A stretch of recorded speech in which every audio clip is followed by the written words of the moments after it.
milenei o le sisina o le tanga vai o le saorotonga o le malo Tuiātaga o Samoa. Mai o te walau atu ma le whaaloalo tele se o tātou tūtulai a o whaia le tūlanga. Please be upstanding for the raising of the flag of Samoa and the singing of the national anthem.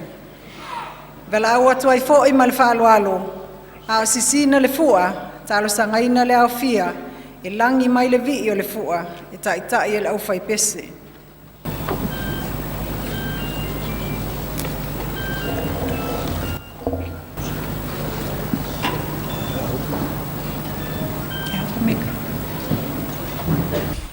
Sao noa ia le fofongo le aso. Peo le ua sao ni tunu. Fionga ia au tau po le sisi na le tanga vai le tunu.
To ia le lima sfulu tu sango le tu tasi tanto tunu i Samoa nei o le filifilia o le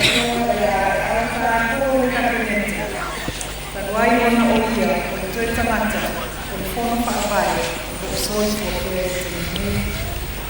with respect I outline a selected by cabinet raised the flag to the only surviving member of the Constitutional Convention of Samoa.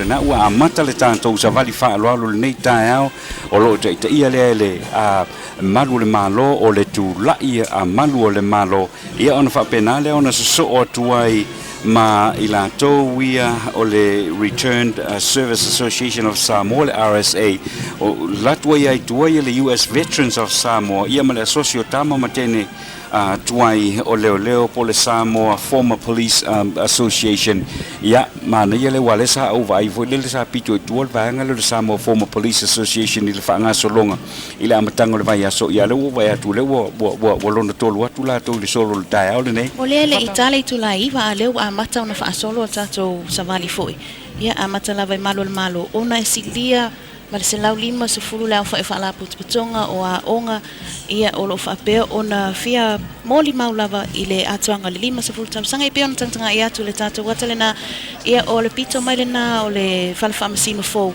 i le na wanga i mai ai ia le malu fo e o le malo ia e tūsai ma le amataina fo e le tātou smail whaaloalo. Ia e moni au a whapepe nei vaenga o le tae au ia le ua mataria ia Savali whaaloalo fōi ia wā fōi le whamatino 5 tausanga ia tal tonu ia e whai lava si umi o Savali nei o se tausanga ese fōi le mai tau watu fōi le tau pati mai o le paia ma le malu o le atinu i whala tonga ese ia e le ngata fōi lea ia o alo fōi ma whanau wa onga o se tausanga ese le mai tau watu i le toa tele o whala tonga ma onga ia wā awai mai ia wa lava le fia moli mauina o le nei foi aso taua o le whainunga ina o le 5 tausanga o le maaro ko tasi so tātou watunu. Well, a very pleasant good morning once again to you from the Malai at Tuiātaga. The parade and the march past has just begun from down here at Molinuu, and the police contingent there, it's being led by ACEO of the Ministry of Police and Prisons, and that's Salah Wili, leading the police contingent to the Independence Celebrations 2012. And we welcome you watching from Moana TV in American Samoa, KVCK TV, as well as all our people watching from right around the globe with the services of internet this morning. We just want to say welcome and talo falava. This is the beginning of the parade. There are 183 groups marching today, and we're looking at around about 3.5 hours of marching, but everyone is looking forward to this, and everyone wanted to be here. A lot of people traveled from overseas to watch this, and we're so very happy to be with them here.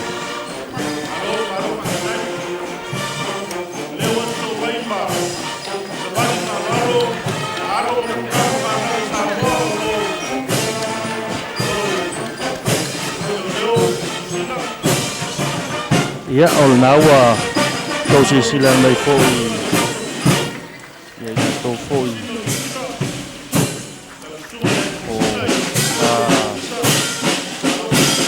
lulu fōi whaenga laurangi tau tango kora ia tulo la tau fōi tau tua i whaenga au le malo o Amerika ia ni sila ma Australia ia lea ua lona lua mai tua le imalo le malo.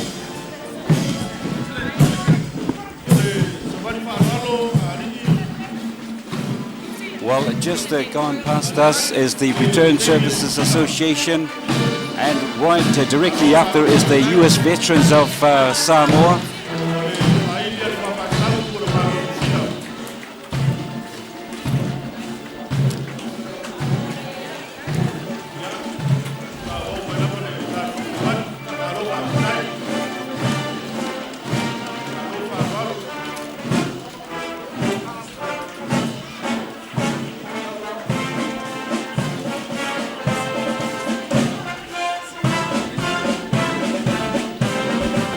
Well, I think it's out of order now. This is the New Zealand High Commissioner, and as well as the contingent from the New Zealand High Commission and services, the armed services from overseas who are here with us. They're just coming into our picture now.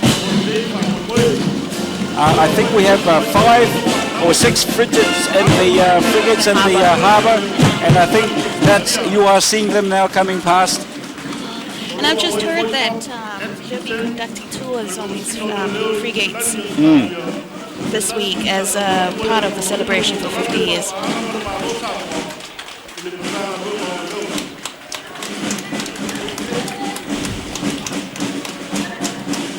O lea ua angai mai au vaa o manuao e lima ia o lo iai.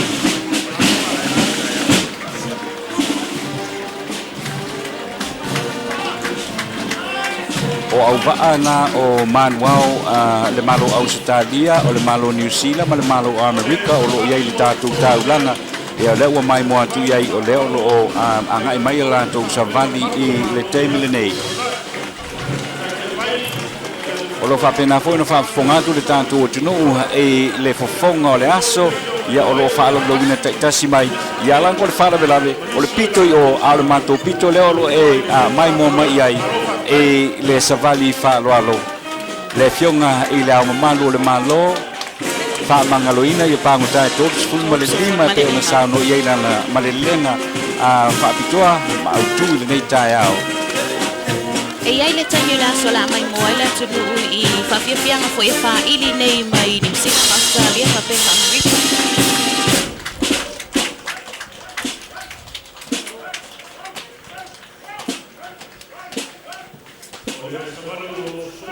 o le Savali lea le fono e kalesia so fatas ia o leo lo vai atu iai ia o le asosi lea leo sa iai foi I le pe fainga wengo foi le ofisa o leo mtanga wengo leo ma fale pui o le lato Savali lea pe era mai mo atu iai e to tele foi lato o lo a wai mai I le Savali lea leo lo mai te wina o lo iai nisi o lo walana ma papa au ia tunu I fafo ia leo pe wo vai atu leo to ia ngai uma mai I Samoa e le temile nei ia mai pe hon sila fia ia o niso I lato ia sa fainga wenga mai le lasta po le lua se fulu tau sanga tarua ia se ia o mai lava I nai tau sanga uma vai atu ia leo lo mai te wina sa vali mai ia le nei fo I tai au ole asosi le leo tuai po la tau foi sa be ma leo e fo le asosi le atano le sa faile avo felo inga le asona nafi ia fa felo ai tu fo ia uso ia o tu fa fine fo mtu ngane leo o lo ala papa au no mamau ia ma felo ia ma ila tau o lo nga lu sa monei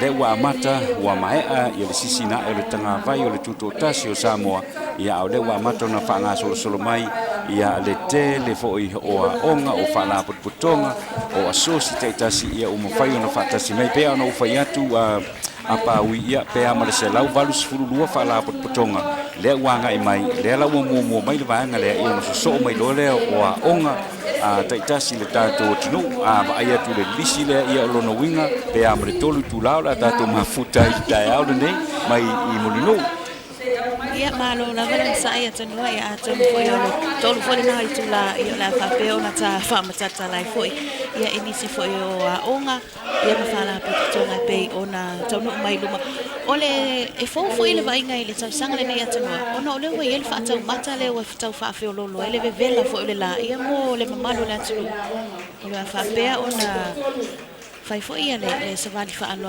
awal fa na tuina lava ole lima se fu tau sanga o mo la trove le a toa le tino malosi o so sayete le no tamu fai mo man ono kapitoa sa resta laina le tasiva fantasi ia e pe ona silsilatu ia ole na lava e fa solo mai lava ole na una ta inga lava ia o atu le tula se fulu male lua le au ia o mai a uma tatou solo o foi ma fa ala putonga o fa pe ona tatu atono le atu tulanga e se foi le nei aso fua pepe wa le vanga le ma to le ua le e sfulu mo tu sanga yo tu temile na ua fato a ono sfulu to sanga o vanga le o to le lima sfulu to sanga no winga le to ya tu le lima sfulu to sanga ole mela nai le fai ai se silmena silsila mala le tau tu tanga ta po lo na soifua a pe ona tanga ai te tino nei ia ola o nga amata le na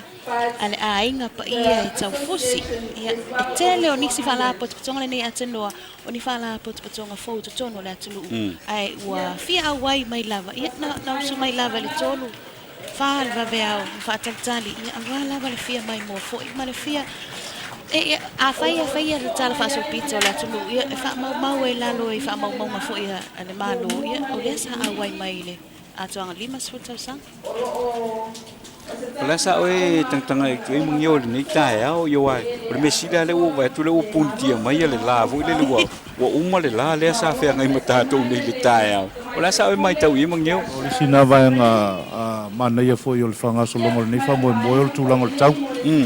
I le solo mai foi le la ia mo ia le malo se telefone solo la le fo wa ia sina Paolo nei foi ia I tu la.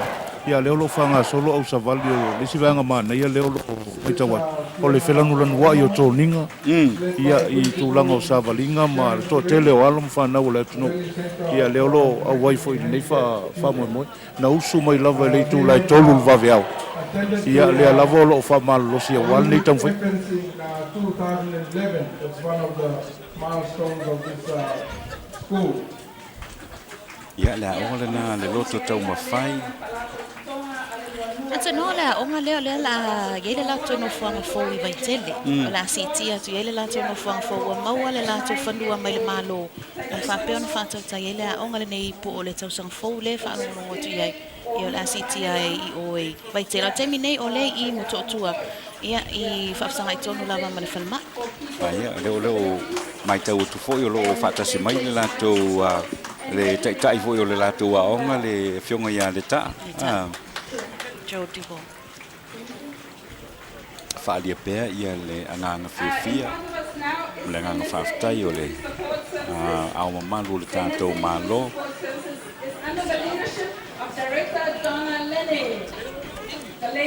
Ia o le tasile na wa onga fo I lato iei mana onga whapitoa. Ia le onga lea fia malamlama ia la fua.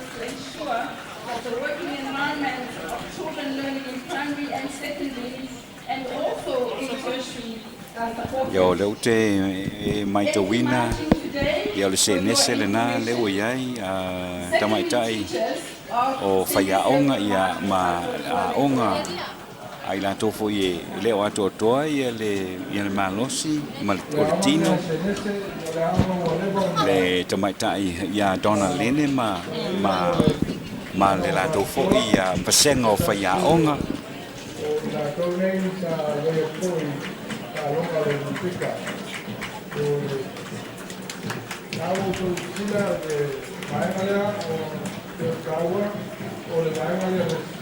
Special Olympics. For the Special Olympics, lo mai le fono o sitina no vale o le nei para la portoma ta longa mo la to we ai foi mana ono pa toa mai na pa mai na le lua la ma le pa ta wai ta na no lai mai pa pe balu pini au ta mo ai la no ta longa le se no mai pa pa ta mo Ia e pei foi ona whafonga tu le fonga mota le tato po kalame foi po le sauninga le so le tulanga foi pe ona ia ni se whamanuianga ia po ni se tulanga na au sia foi e lato ia se nese o vanga le se nese atano te lawa lato e pole va ai ia ma lato foi e longo noa ia a olo o mawhai lawa na awai mai le tato sauninga le so 2009, they are sport organization for people with disabilities, and they won a number of medals at the Athens Olympics in 2011. Ia pe ona whafonga mai ei le vaenga le nā le Special Olympics. Se fulutasi ala tau pini le tau sanga taruai le na tātou whamawai ei ola malai vale le toi foi mai. Disabilities. Ia e pei o le tulanga le nā ia o le nā o le a Fai foi se la to whaaloalo nai. Well, the colourful scenery from down here at Malayo Le Tuiātaga is... And it's a beautiful day today at Samoa. certainly is. Well, I'm so happy that the sun rays, have disappeared. Hopefully for a while, for a while until this is completed. Well, as you can see, there people with special needs are also participating in our ceremony today.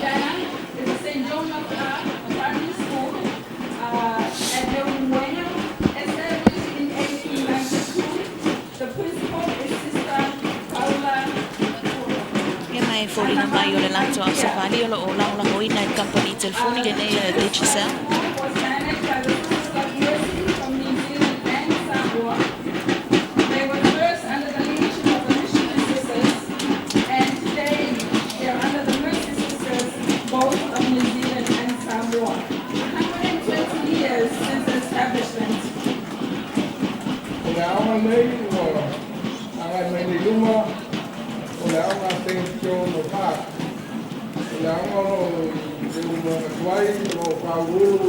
Ia o se tasi le na o whanga po tuputonga fōfō i le lewa o na whatuina o le whanga po tuputonga le nā mo i la tau a tanoa whapea o na aafia fō i o la tau mai a li o se tulo i tulanga lawa mea tau ta alonga la kapi o lea ua mawhai o na whai lea o ngale nei o whanga po tuputonga nei ina ia a oa oe fō i le a inga i le tau singa whanua ingo i la tau nei tutono a inga.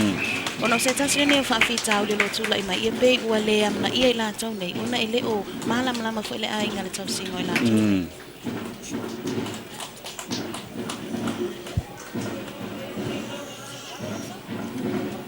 Ia lo e mai mo mai pe iata na o St. John of Arc Primary School i mai i le Ulmuenga. Ia pe ole na mai mo ia le tanto tunu o le fionga lu Ulmuenga le na saunia ia le avo felo inga le avo fatupu i le a ulia na nafi le sauninga e tapu ia i fo ia le fa mo i le so malisi dimas. Ia e pe fo i ona ia le so atanua ia o a onga i nei upolu o Savali ia o talitonu mai ia i la tau i vasenga mātutua e o lava i whanau la haiti ia o a awai mai lava a se whautuanga lava i mātua ia tautua nāma o tautua walo ma whanau ona ua mātua tumu tia whau nei ia i le tulanga i pe ona awai mai uma le atuni o te loa atanu o to o te le lava le atunu o lewa i nei le i tia whau te nei le ai se vai pano tia whau a pa ui e le o ia inisi ma whatumulia e le tātou o tunu Samoa o koto ai mai le Savali mai le vaenga lea o le Teresa mai sa koto la pai. Pai Samoa, pai mo. Se tasil na o nga mel mo tu tele sa la fai. Fa pe on awai mai. O le tātou Savali fa ngalo le so. Ule.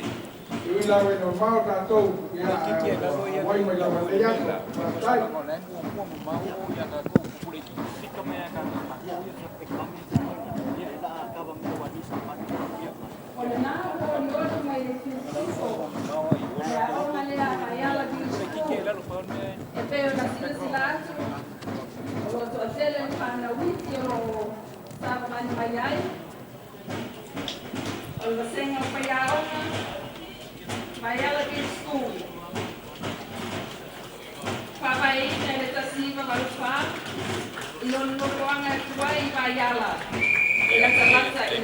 St. John of Arc Primary School mai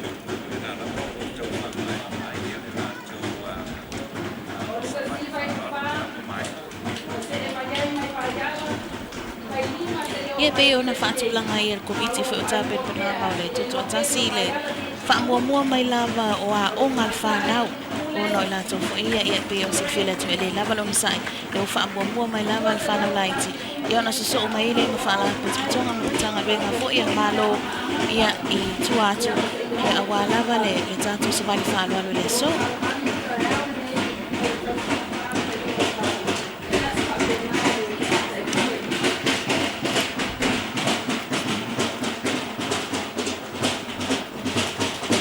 na ia le lato to ninga le na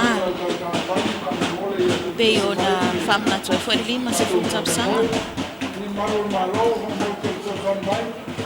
Ia pai si tuai o tātou pa mo ia ia eu lo le mai ia por la ia pam mole ia aso solo lava tātou Savali ele lava o levoa o mai ia na uma sala lua ole vaenga la mu levoa que le o tātou luma te lava dai Ia le ua mai mo atu iai ia le vai ala beach school le na ua angai mai mo le lātou whaalo. Academy, Move Academy, mai le pea. O le a onga le nei a te lofo linga mai o se lātou tōninga whapitoa le mō le fua. O le a onga le nei e se tofu lava ia lanu e iei il whanau ma le lanu le ofu. O le tiafu ia ma le ofu mai fwoi po se kete. Ia a le kufo linga mai o lena so i whapitoa le lātou tōninga le nei mō le fua. Ma nei le na i ole e pe ole anga ngala le na le iei le aso le nei. Te leo alo ma whanau sui whaafo uma tōninga.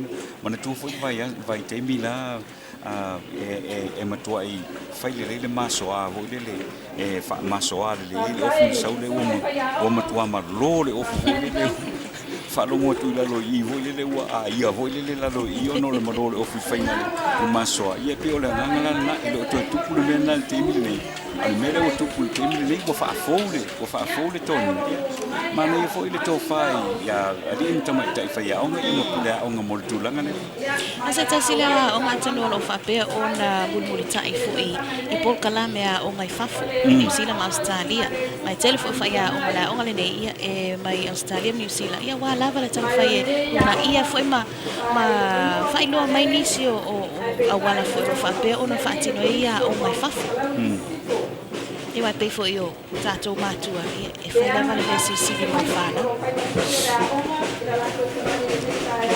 Yeah, we just going past now the Amu Academy School, and they're located at Lotopa.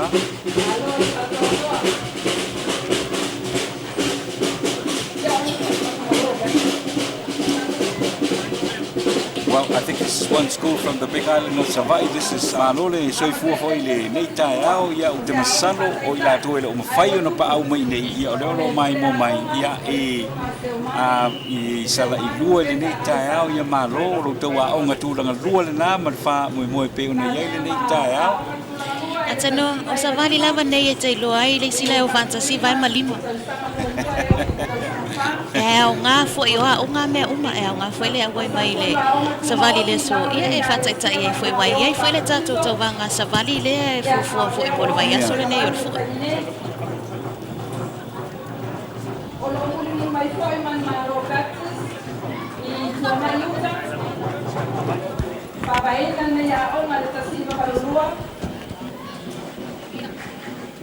Mana ia le whafonfonga tu foi o lo whailapa ma whamtatala mai tau sanga na matai lea onga ma lea onga. Wai ei nisi o a onga na mata I tu atu lea wheu sila wono sa fuma le lua. Lea lava a wai a ma lea lava e whapea o na a o ina ale whanau o mai le su. Wiro e apa wile mele o te mawhawhau. Ia. Talo si ero i se a onga wile le posa whaalapu putonga wile le nao le lestala I nei o whoto e ta ape a. Wale uwe o le telo le vanga le fi Savali ia o le mo le mele na wole le ale stala lava wal Savali ina mo wole ia te fata pese o le si dimas foto sa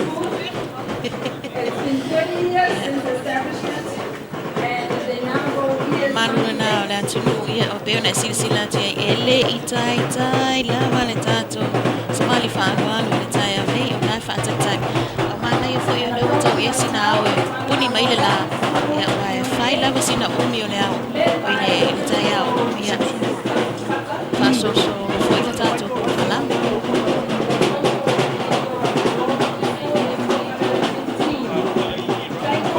Mano pet the school and now tanga ia tu ia le ata ia o tuanai le fionga tuana yuta ia fata lo fatu le nei fo I vai ngole tai au la tu fa manuang le na manuia lo limas fulu tau sanga Samoa ia na pio vai tu ia lo dal talo atu ia ile sau me fo ia le vala ulia ia atu ai fo I male fionga e le au mamadu le malo ia o lo o fa pena on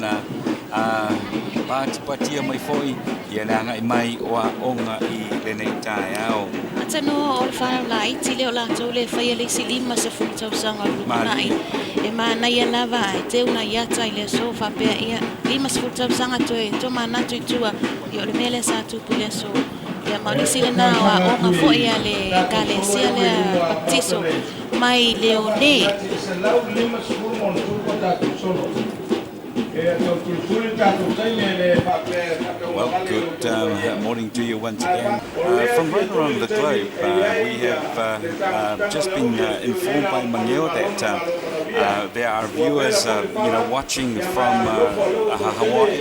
As we're going through, we have got around about 175, 180 organizations marching this morning, but this is the 14th that just come through, and we've been going for around about 20 minutes. So I was just saying earlier, Apawi, probably another 3 hours we're going to be here. At least 3 hours. But we're so very fortunate that the sun has disappeared behind the clouds, and we're very happy about that.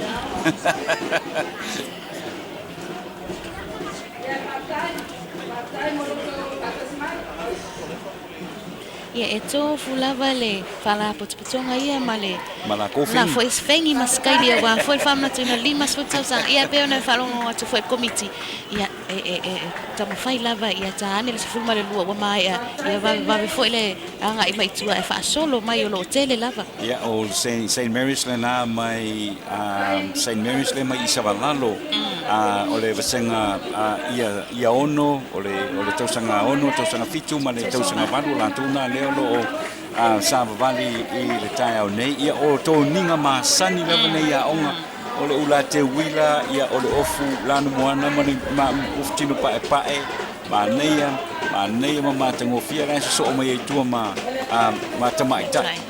tamaitai whai a onga e le orim tamaitai whai a onga ia e whatalo whatu i le tamaitai pule a Sister Marcella le nei tai au ia ma le vesenga o whai a onga ma lo le soi fua ia whaftai foi i le tau mawhai mai i awe mai i le wha moi o le tātou atunu ule nei foi tai au. Ia peo na so mai tua ma le St. Mary's le vai moso. Ia na u fai foi le lanto fa alo. Mamalu la uvala ulia o lo fa pena ona. Ia o le famtalanga na o sauluma fongo o le tato waso.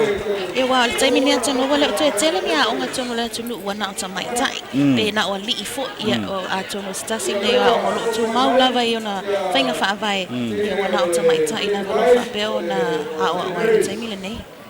Nā lo ia o le fōlinga nā o murinu ule nei tae au ia o whanga solo Savali o whanga solo Savali o le nei tae au Savali whaaloalo ia e whaalia i le fia e le whaamana tuina o le Tuiātaga o Samoa i le nei fo iaso. Tele por kalame o le vai aso mo aso e lima i o le aloa ia o le whaamoemoe a Apaui. Ata noe mai e lolo sa vai whaaloalo le so i le tai au nei so o loa ma le siva lea le malo fie le whala potonga lea ai la tau fui wala e ina le la e Samoa o le tatau ia ma le malu fui o la whaafia mai o te leilo e te noa o te leiva ai lava le siva le nei Wow, ngā fwoi le lima sultau sanga la tātou mai moe fwoi le siva le nei. Se tas fwoi o siva o la ngā fwoi a tātou Samoa. Ia manisi e pol kalame la whapea o na wha ngā solo la wauli nei. Alo. Ia le nau mai moe tu le tātou o tunu ia o ata nā o tamaitai po teine tuai o le St. Mary's i Savalalo. Ia pea on whai atu ia malo. O tasi nei, tasi fwoi nei o a onga. Tele foi do lato sao i la tina e ole a foi ole tanto tunu e wa le wa sa o nga mai ia o i lunga i le vaenga wa matutua ia wa fai a inga wa ngā luenga wa tofu ngā luenga ia o le tina e nga tanto tunu ia o pe foi ole la onga le nei ia inisio fa lunga foi mata ngā luenga ia fa pe ona fai foi lato sui ia e pe ona ia le tato tai le so ia ole na ia na sisma na ia le lana moana o lato kulitasi ia mana ona le na ile o manino atu le lato fu ole na Samoa Primary School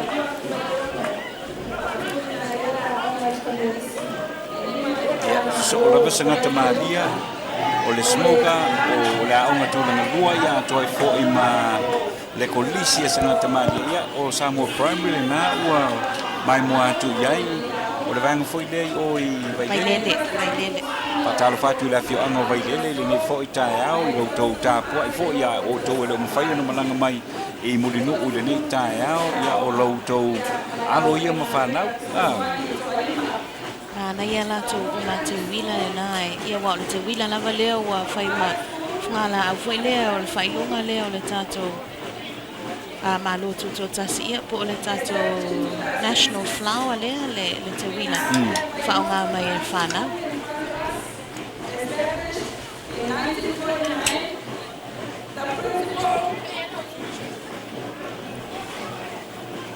ia tasi na company o lo lang lango ina fo ile tele po kalame ole le te wila le vai lima Fiscal promotion. Wa tang zone. Ja, fatalo fatu I le vaenga le marketi le meta au le wedi mapro isi le pulenga I le faina lenga ia fa malo o e mai mo atu iata na o le Samoa primary school ia na o tau mo fai le pe lama leo te farunga tu o tau mo fai mai ia fongo lenso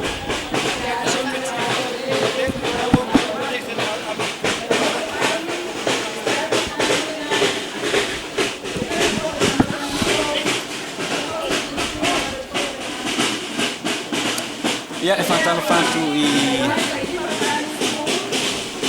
company ma pisi nisi o te tala le tai au nei ia leo lo mai te wina ia fatali malo ia le anga ia tu mai I mulinu anga I songi ia fatalo fatu ia Eggy Grace le nei tai au mai mo mai fatalo fatu foi I le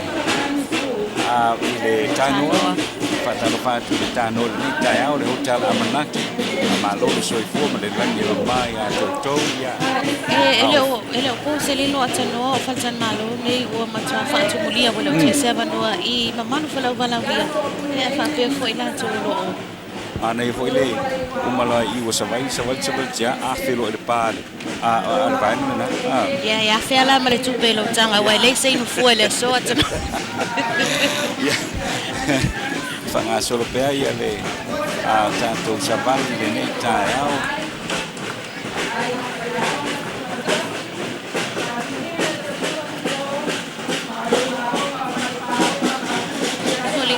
ongale na mai Alisa primary school eu tatu o mai le baina le stala numero 2 Alisa primary school ya o fatalo fatu foi le mai mo mai e mamalo le tino ro mai mo mai e Alisa e le foi le baina la de o baina la lei e mi le lei tutole ania tutole prima le baina la e a fote le baina la e tu ilalo ia fa le anga ia mo le si mo to sa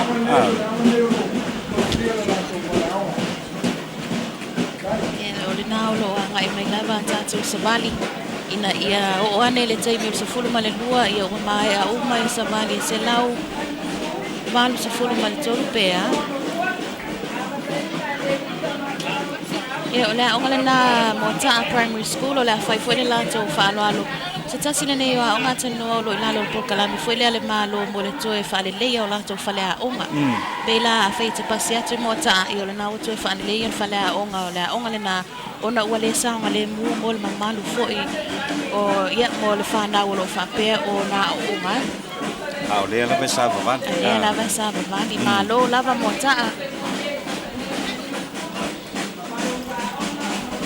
Well, once again, good morning to you from the Malaya TFO, where this morning we've just gone past the 37th organisation or the school to march at the celebrations this morning from TFO Malaya.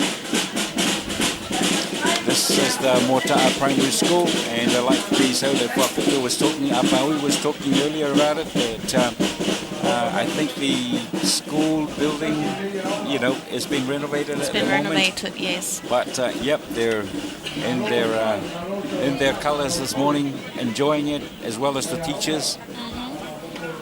That's a school from, that's my Vasi Primary School also participating in today's March Past. Ya o te masalo la yo a ngala ni mai le tu malo vai monga mai tu ni ta ya to tele ya le Savali le wa le vai monga le ni ta Te le lo e ata no po mala mala fa na ule. Ele ta ua fo yo le so.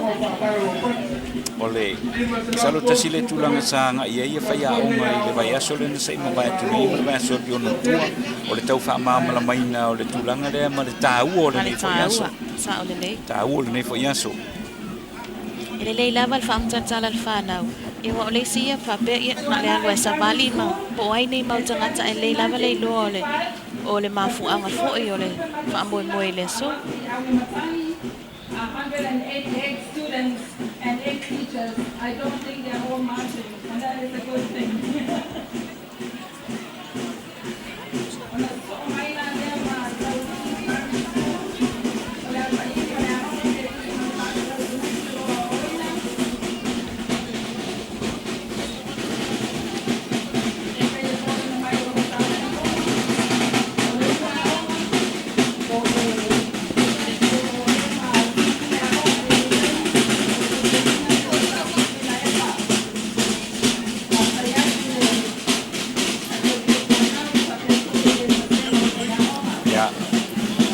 Matching girls, mai le primary school la uli.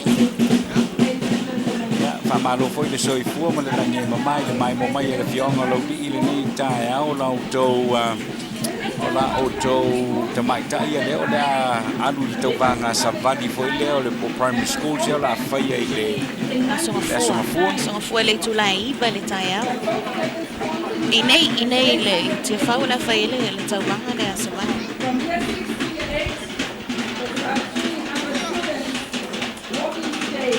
They honor the 50th independence celebration for Samoa.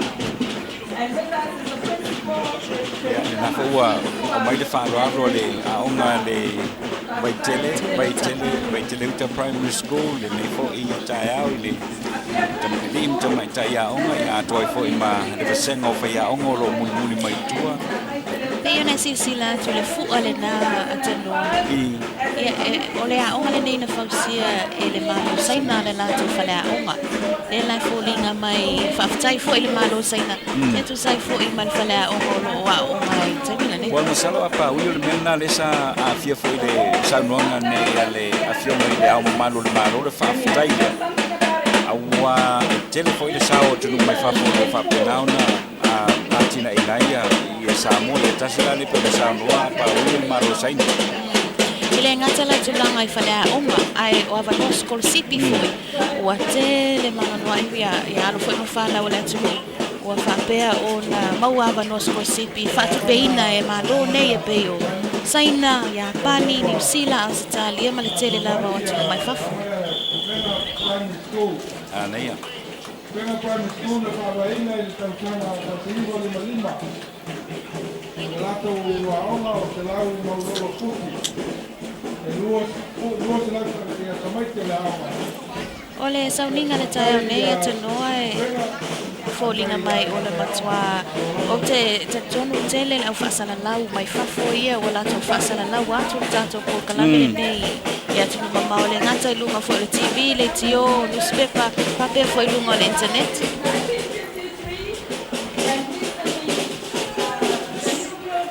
Ole msalo le afenga la sauni mai mo le lato wa falo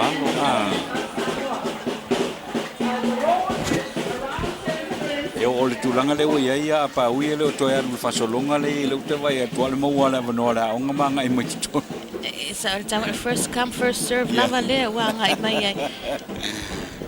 It looks like they're all Ole tulanga masanya e sa ia tala fai a o lo te mu fatino ia wa o suilo. Ia fōlinga mai o le kolisio Samoa le nā wanga I mai. Ata no la onga le saia onga ia so ia. Le onga le ai. Ora onga le sa onga. Ile sa onga. Ia Ora le fale le sa ora vai.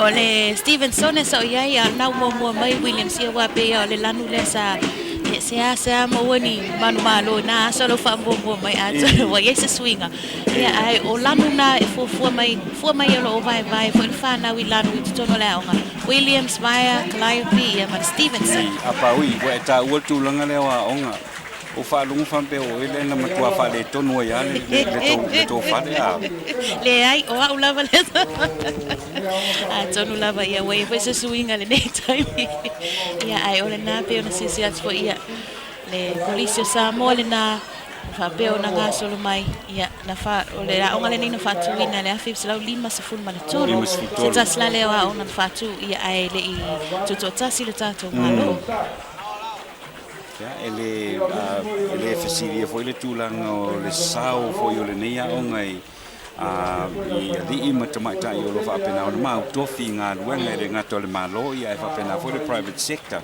o te langona ia tasi le sao tele o onga i le o ino o fa na o le tanto o tulu o fale la le sa i fa pena fale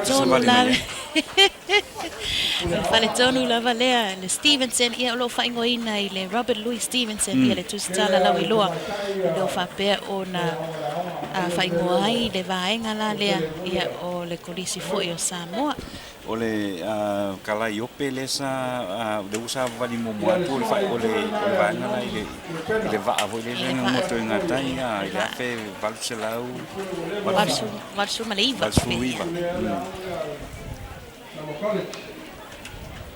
Ia lo fanga solo mai pena onga te le lava le na ia lo te vai atu le anga i mai tu ma le sengo fa ia onga masalo tu atu ole associate tamo te ne tuai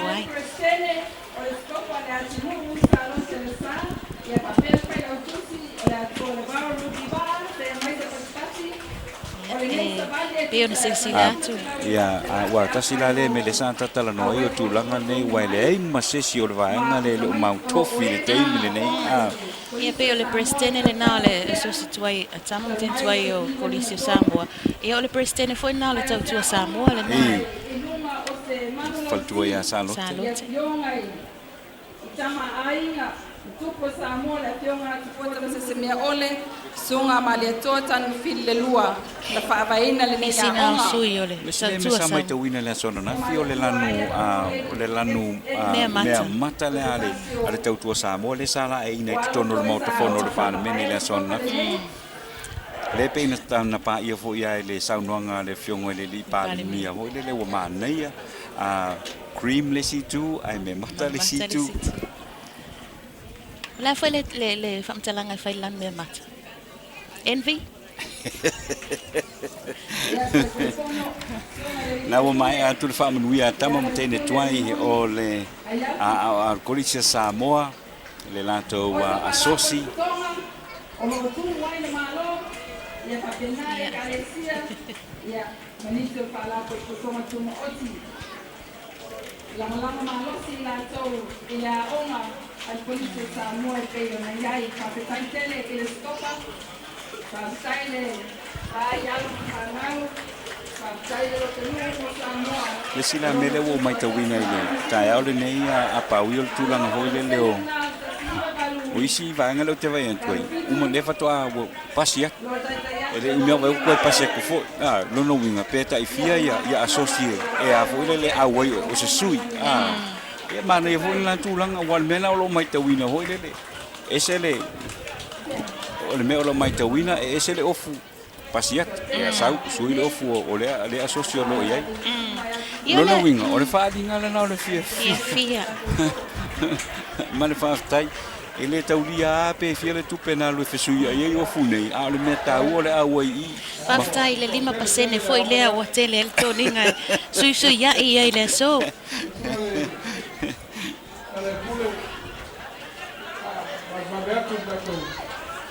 ia wa le a onga le nei le asosi le nei po la onga nei atu no o no se fulu tau sanga ia na fa manatu foi le 5 se fulu tau sanga sa foi se Savali te le lava ia mai mo mai tea o tātou wata nā tu sa watu mai I le malai tia whau le nei tāiao ia ua fo'i le mai mua silisila le tātou tunu e leo mawhai o nā fio mai matala mai au I muli nuu le nei tāiao ia peita iane ia o se tautua le nā o lo mawhai o na winatu ia mawhai o na mai mua silisila e le tūlanga o lo iai ia le whamomoe muli nuu le tāiao le nei Nai whanga solo mai lava le skopa. Ya aunga nei e tia o ia na lua I pālia le mālo. Ya fionga ya whiwhen ta ako whau I nāmu lua. E le tāsanga katiwa li mawali. Ora nā fionga na whiwhiria. Aftai atu I le Blue Sky Samoa ia mo le Tanga vai le mālo. paanga fantasi o mwhai ai o na awinatu tātou whāsalaunga ia e le ngata fo le nā ia o le paanga o mwhai ai o na mai mo mai ia le I Amerika Samoa I lungo le KVCK TV ma le Moana TV ia ma I lātou o lo mai mo mai I Hawaii whapenai ma mainland I Amerika ia le nei tāiao ia e whamalo atu I nisi o sui al whalapu tonga le nei o lo au mau I whafo. Lea wha ua maua la vanua ia wae wharongo o tue. Le tala e mai e lo Savali lea wha mau popo I o le hol foi lea o kolisi. Ia e to e whamna toi mea ia so ia. Salua o ngā whātasia pau I mal tangata leo te vai atu I o iti. I la pe o iti e matua atu ia matou. Oh. Ia le alu Savali foi le lātou e o tupulanga o toro ina le fia sau mai lunga alu tupulanga ma o toro. Wai ia le vaenga le nā o toi fia o toi amata mai lalo.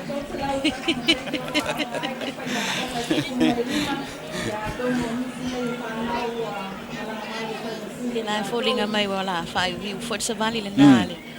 Ia fōlinga mai o le vasenga le nā o le valu. Pasi le fiti le nā Moelangi Jackson ia. Mai le fionga le nā. Sui fōi o le tautua. O le tūranga e ai. E nei tai, la wau na mai a tātou Savali le nei tai au.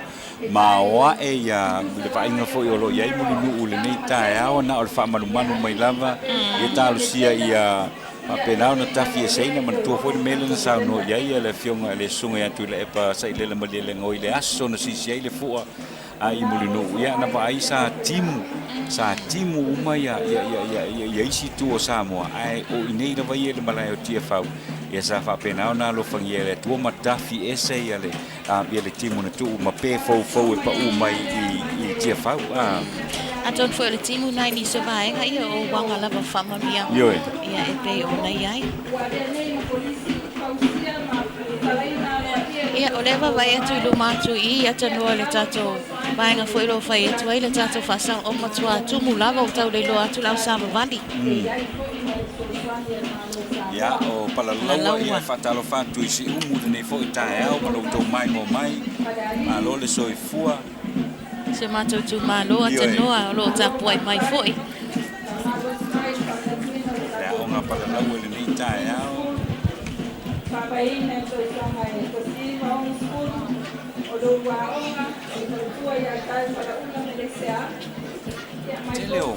Teleo a o ngā whala tonga ni a pā ui o le tūlanga fui le whawai na umara wai le te mea toi titi atu tō tasi le tāi tō tino.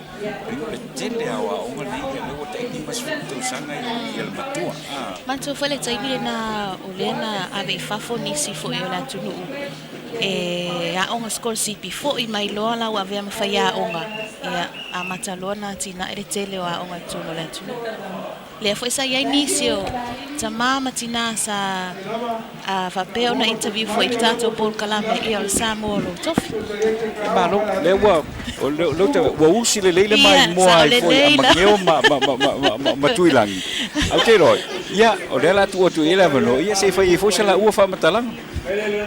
Lei fai mawhai matau mai a onga salua o ngai se mama Savali mai o. E o lo foi o pole tu no ele sidal ta I lo tapua. E pe le nganga lava na le lava e ma te tapua I lava ma le sunga ia mangeongi. A lu fai va pe lu a tiute hatino fo le chai au. Ia o ile ia le le lava lo mai mo mai tato atunu o le tenei o lo whaanga solo mai pe lava ia a onga taitas ia wa lava le lato tulai whaaloalo fo i o tato malo whaaloalo nia le nei tai au ia whelano anua i lava nei tai au e ala i tō ninga i o tatonu o le matua i alu tele pisnisi wa alu mia o lato lava ia wale o le mai tau atua atanoa mangeo ma ia na o tō ninga fou lava le vava ai e tai au nei ono no wai le lei lava pisnisi nei voi vai aso i fale o loa ia lo lato whatau ina ia vaenga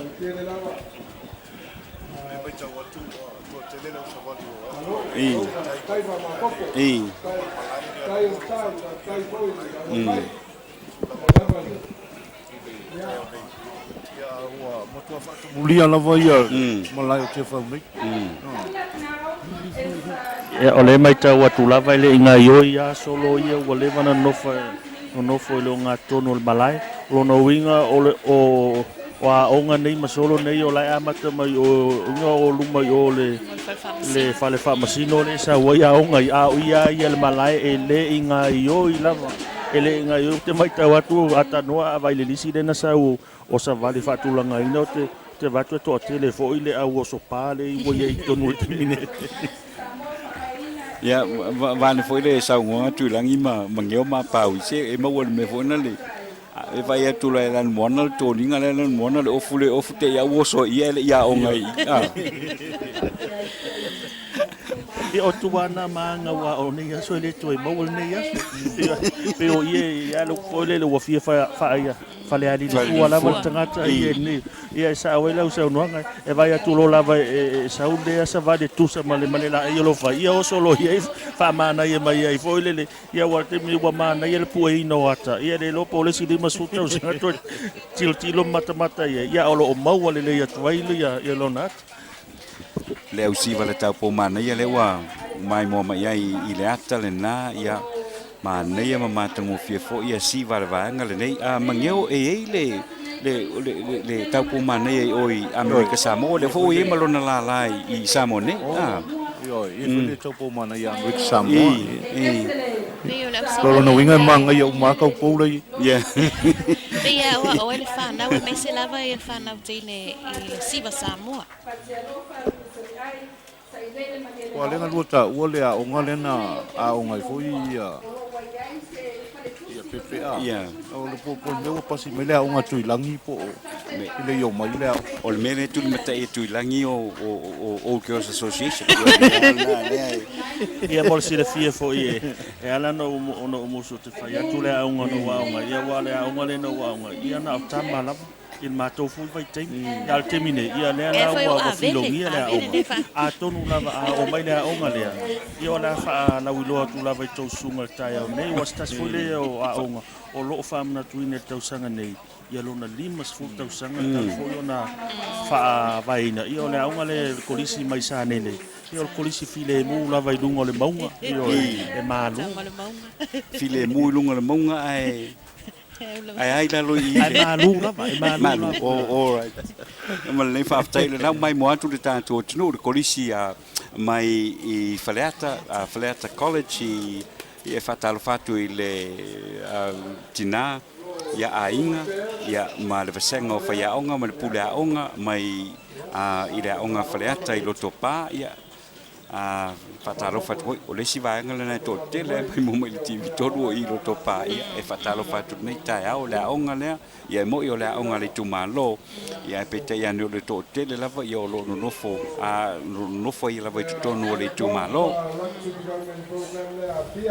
sau se sila mangeo le nei tai au i lau sila tu te minei mo nu te fau nei mal fanga solonga mer Savali waile i mama ot fo ina i masina sa famna tu nei fo le fu America Samoa wala sau sila o ye se senga pe tai tu sa lava i lau sila ma te nei mal famna tu nei fo le fu America Samoa o le tulanga le e avo pa wale se senga o le telo o Savali a le ia wal tulanga umale pe fo yona ye America Samoa o tulanga o Savali ia ai le tele ni o Savali le famna tuina fo yo fu a le famo molne ia ua koi mkau ki ar mele ua ile to telo o Savali ile famna tuina nei famo moi E pe ona ta ua foi le fu America Samoa. Ta si lava na solo tele Star Kiss. Ia na so ato le malai. Thank you for joining us. This is Samoa Secondary School. Again established in 1962 at Tuiātaga. This is one of the best schools, I must say, and the Ia le vaenga le o le manula iti e le vaenga le under 12. Manuiti. Ia le vaenga la le fiu le matua hoi le fai ka kofe au. Ala su e mai le ol malai la kapi. weeks now before that takes place. Established in 1962, 268 students, and 28 teachers, and 20 Ia le na ua i whatalo whātu foi e le community a Tonga i tutonu o Samoa. Good morning to our Tongan community, both here and in American Samoa. I believe that the Tongan rugby team is coming past very soon. And right behind them, in that jolly-looking green, is Anuamara College. Established in 1948, due to weather conditions, the school has been shifted away from. A onga I le onga le kolisi a sangato Iosefo ia a o tuane ia le ua a matafoi ona a le ua ma watu iata.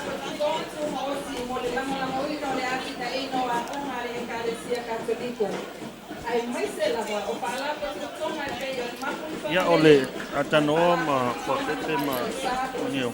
Stasi nei o fala tonga I Samoa nei matua I lei lava lona fafoina o le tamatuai o le malisi pe ona sisila to termine ia tele foi I la to o lo ngalulu I faululu o mtanga luenga le malo pule ina ia vai ia o mai le society le tamatuai o le malisi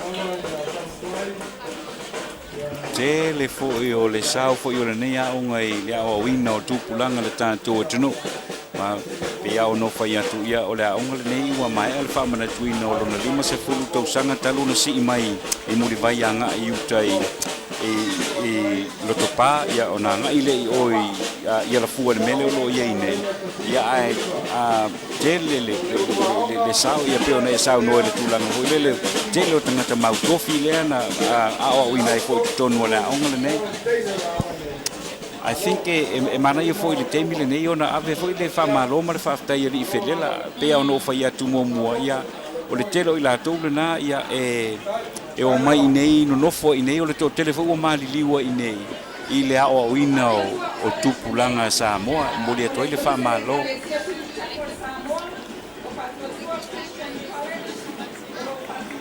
Ia o le nai fōlinga mai ele I taitai lava o whasolonga le vaenga le nā.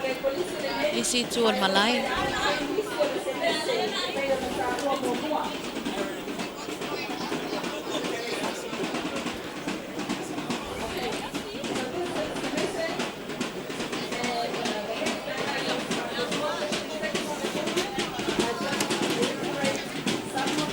Tanoa wa fia ni a o ngau Lewa to whapea titia a tole tu la taluna fanga solo tanto solo ia pe amale a fase fulu ia fala tonga maonga ia wa mai atu ia la to Savali fa lo ile ni fo I tu la o le taiao ia lo mai to wina ile tu sa e o le malai le tu ma tu ia o fa malu mai se timu tele ia talo ia a oni pa u le malai nei ia se ia mai ale le ia le fa moe o le nei foi tai au pe ona fa nga solo. Welcome to you once again. You're watching pictures live from the Malayo TFO as we bring you coverage of the march past. Nearly an hour ago we had the flag raising ceremony and followed by the speech, the official speech by His Highness Head of State of Samoa, Tuiātaga, and then the start of the mass past. And we've just gone past 45 organizations that were supposed to march this morning, and we still have another 100 and something to go. So we're not halfway through yet.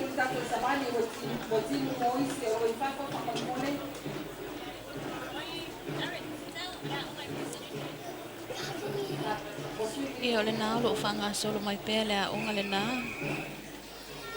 I luma nei le maota o lo ia ma lo whalo ngia fo i mai le malo tonga. Ia Amerika Samoa ia ma le tātou malo nei.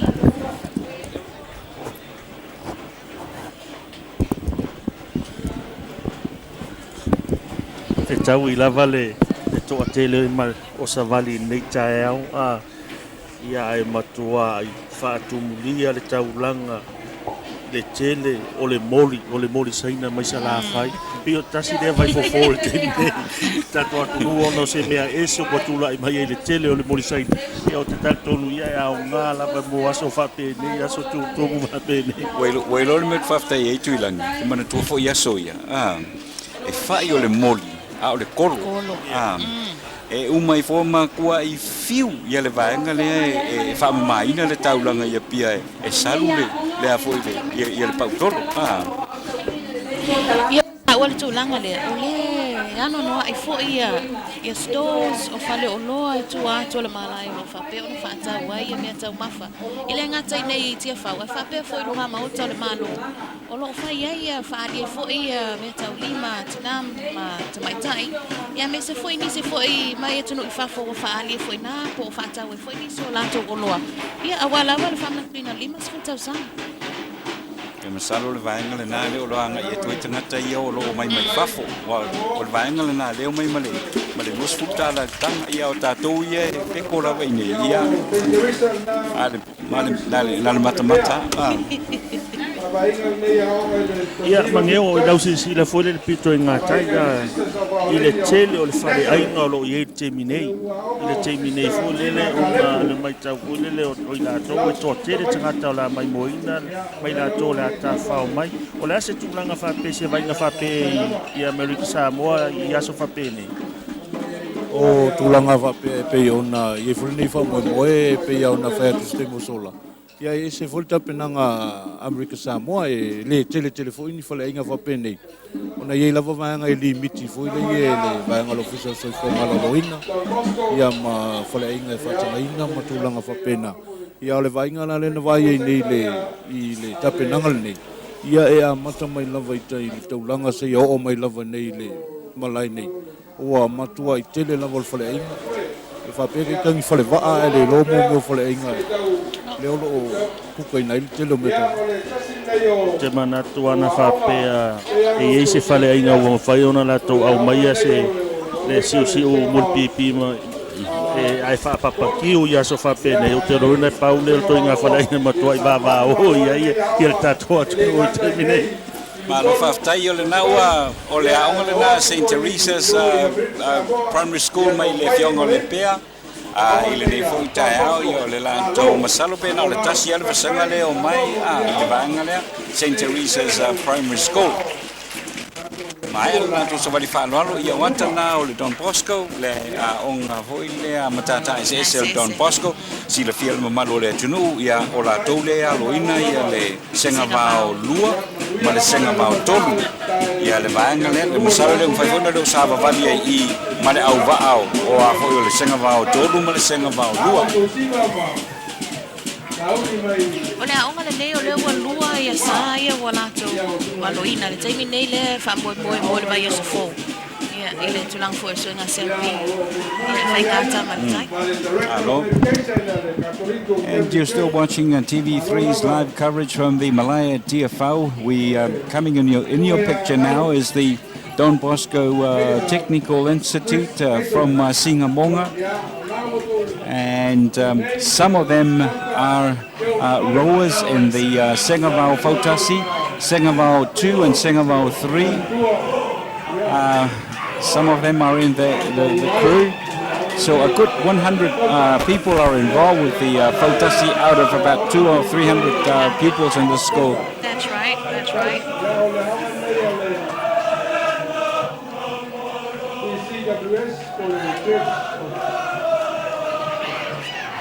So mai tua ma le vasenga o whaia onga ia marau whainga luenga ia a le aonga le matata ese Don Bosco apa ui papauta about a girls' college. Ata noa ole onga le nei watele ni swinga fole wa ia te mi le. Swinga mua lava ia ole o faile lato au la kapi. Sa mai tai to tolu smoke free tournament. Ya onga le nei about. Ma na ia fa malo atu fatalo fatu foi le tamai te pule ma le vasenga o faiaonga e po se tulanga foi le fate ia wa o le mea sa man se pauta mo le fia o tausanga ia POI le e fa saunia ia tamai tai ia mo ngaluenga le tua ia pete ia ne ia o vai atu ia o le wa le au lokapi ia o lono winga po system o la usoka Ole tatonunga lava o mai tai pule. Ia o matasi fo i maletele o swinga i wanga mai fa fo ina ia masani ele fana. Le onga lea o lo mai mo atu iai o le kolisia le ekalesia Yesu Keriso la upa ia o aso ngatai le Church College of Samoa. Ia tasi fo ilale nei a onga to tele i fo pepe wa e salva ngale I pesenga. Ia ese foi isi kolisia le kalesia ia mai sia onga tudunga lua ata noa le onga le nei aso ia e le fua ole o lato fai li pu lava o te mai ta wele onga le nei pesenga ole tina tia ia mato mai ko ele atia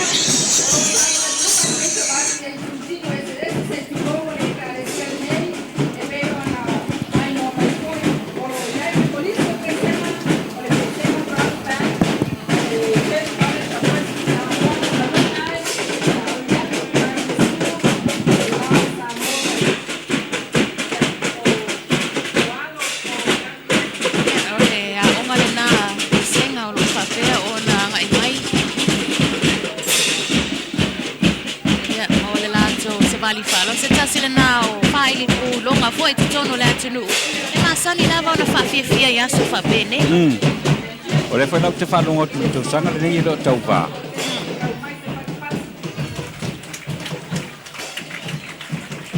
ia fa pena foi no fa talo fa tua tai o le kalesia Yesu Keriso la pa io aso ngatai ia ma le kalesia toa ia o la auto kolisi leo lo fanga solo pea ma il kolisi pe senga le nei fo itaiao ole kolisi le nei ata no fa lo atu fa pe e ono fai se lato year 14 be o le foundation le po le form 7 fo pe ona i lo ai fo ile ai I fatuina la le tulanga le o lo ia lava ni tapen penanga mo le tulanga le masalo pe ai le lua se lau le tolu se lau ia tama ma teine aonga ia ele ngate le nao le vasenga o fai aonga pe ona mai mo atu ia tātou watana ia o Savali fo I le nei tae au tu sai ma le wha moe o le tātou tunu o Savali wha aloalo ia o le wha ilongaina lava o le 5 tausanga o le Tuiātaga o le tātou tunu o le upeli aulo e pe ona whaamana tuina I le so ia atuai maso e 5 o lo so ai beautiful as the Latin Samoan would say.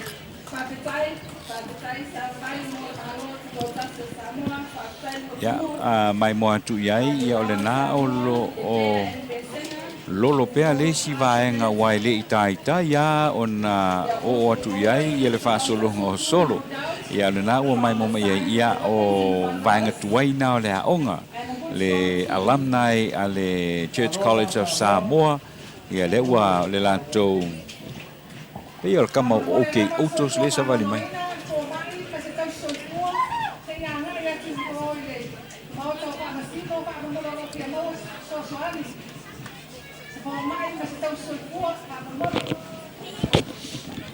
ia o le na o le auva le na o le fio ango le pe ia sil fio foi o le foi ia le vaenga le aluina o le fautasi le fio ango le pe le o lo wan lo ya lo mafana o lo fa penaona onga ila onga le le kolisi Yesu Keriso la upa ia aso ngatai ia le na o le lato Savali na o lona winga wa o le na tu tolu le tu nga momo ia le usa uni mole su nga champini e le taia o le solua ata no la va ale pito sili na to tele ile tu nga fautasi tau sanga ne 5 se fulu male tasi la va fa popo ia i male kapiteni male ta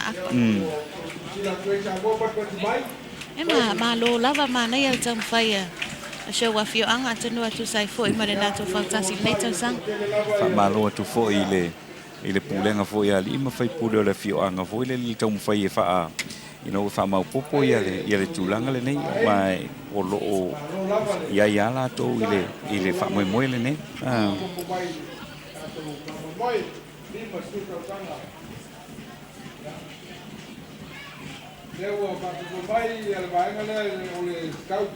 Ole ase ro se sila atano mapa u otai afa mai ia solo pe Whaftai tui langi le ia masalo le pawato au no se furu ia se lau walu se furu le ia tātou teimi le nei o lono winga le tātou titiro le silu ai tūla. Au te tonu iai fo ima ma au Savali fo ia wha o popo ele o iai te tonu le lisi le pea. Ei le si Savali tele ana mai niusila leu tele o vai ia au te iloa le i nei le sa tātou tala noa o e hua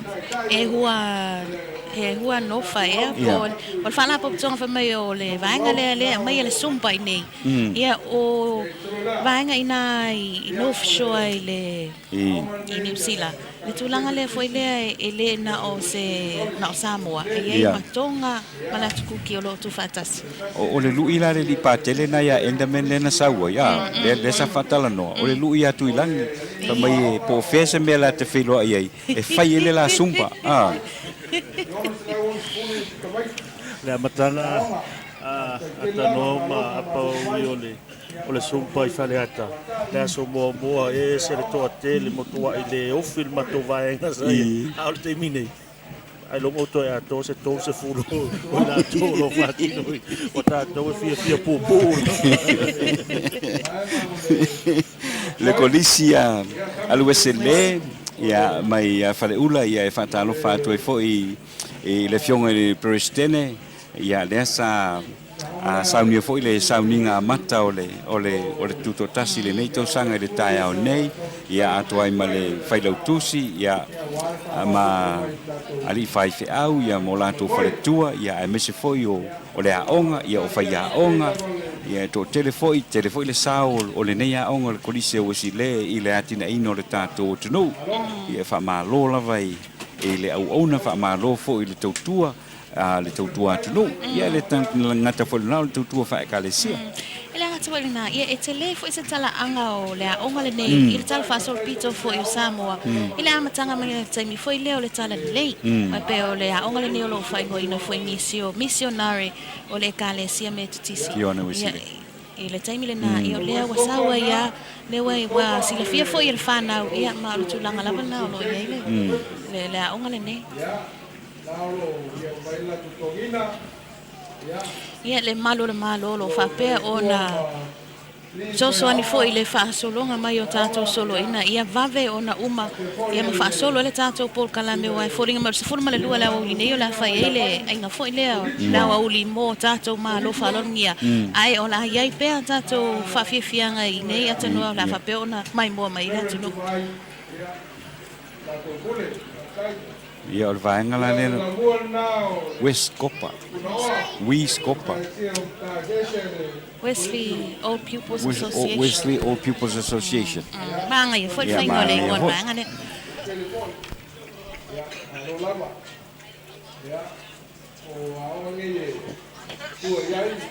We sopa ia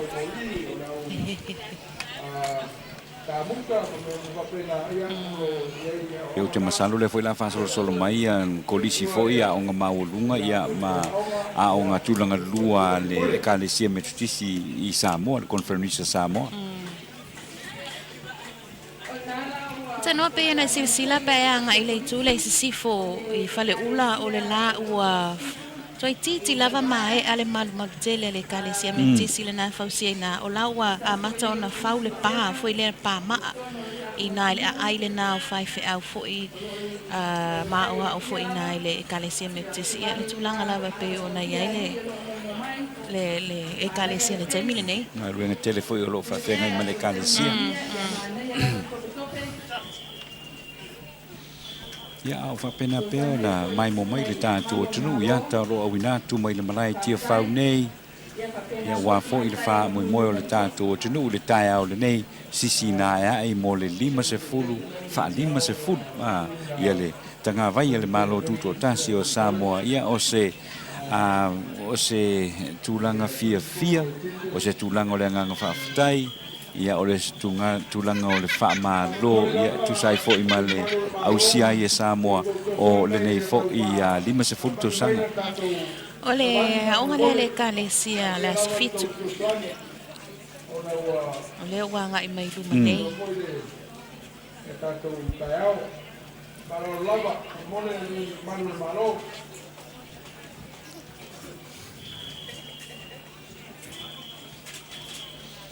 Ia e fai talo fatu foi de pulenga ia e mese o lim tamai tai fai aonga ia o le aonga le kalesia aso fitu i la lovaia. Ia tapo inga foi le kalesia io na vainga ese le nei tai au ia fa talo fatu ai ia o fanga solo pea ia le tatu fa se longa tu sa o mai tia fau ia wa foi le fa moi le nei. And once again, a pleasant good morning to you. We've been going for the last 1.5 hours from down here at Molinuu, and you're watching the parade or the march past of the 50th celebrations of Samoa's independence 2012, and we haven't even reached the half mark of all the organizations that are here for the celebrations of our independence this year. It's a very, very colorful atmosphere down here. Lots of people, young and old, different colors, all here, and we're all happy, and we're also praying that the rain doesn't fall into Molinuu.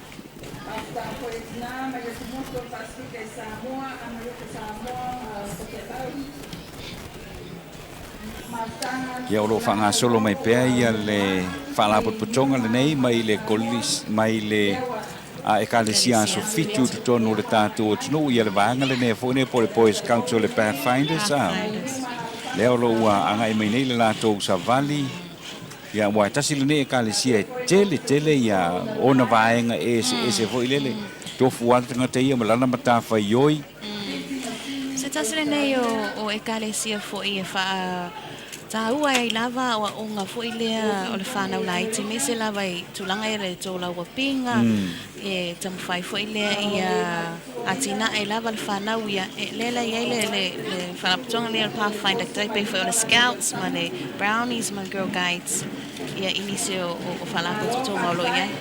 Pesi vanga tāua i le tulanga lea pa ui o le tulanga fo ilea le mō vanga laiti le sama vali le tai au le nei o le warunga i o le soifuanga foi le tūlanga ia awa pēa o lo soifua pēa i le lesi 50 tausanga le te me whailonga i le se lau tausanga i wha pēa ia sa o iai i le i Molinuu i le aso le nei atongu tasi le nā tūlanga mana ia ma mātango fia i le vaenga la iti lea Ele tele ala vala wa onga po ilato le Savali Primaries e o le silima suta sanga o Savali to All Pupil Association.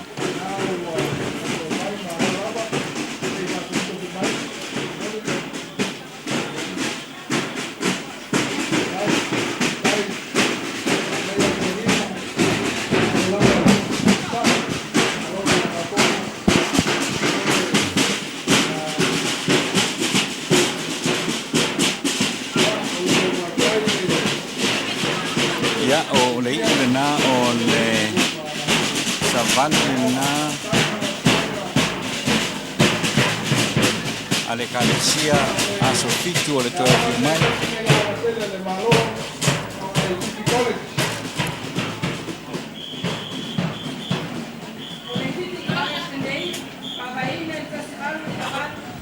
Oi le lava lo fanga solo pe o tinam tamai tai o le Toreka.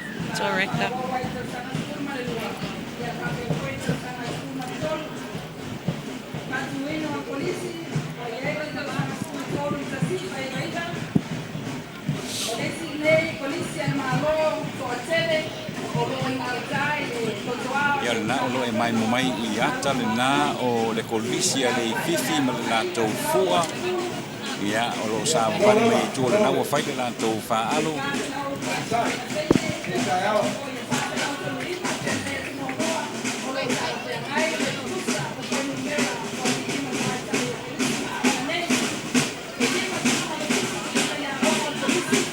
nei ale la to fa lo ano ia le na pe na mai mo ma fa fonga tu ia pe amale ole aunga to pe amale ya atole iwa se lau ya tama matei a onga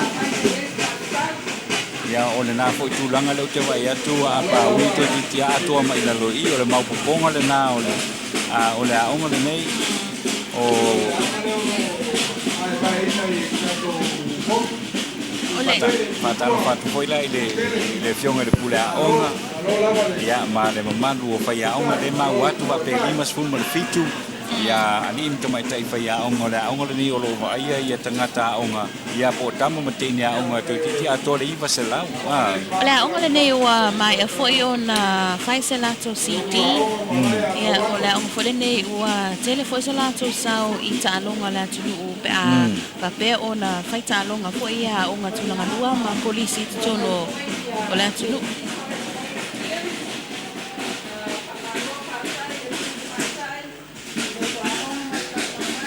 ole tulanga le wa ye atanoa wale na polisi ma o ma tulanga lua fa pe sa va e yai lava male asosi tama matene tuai bumbuli mai ai tua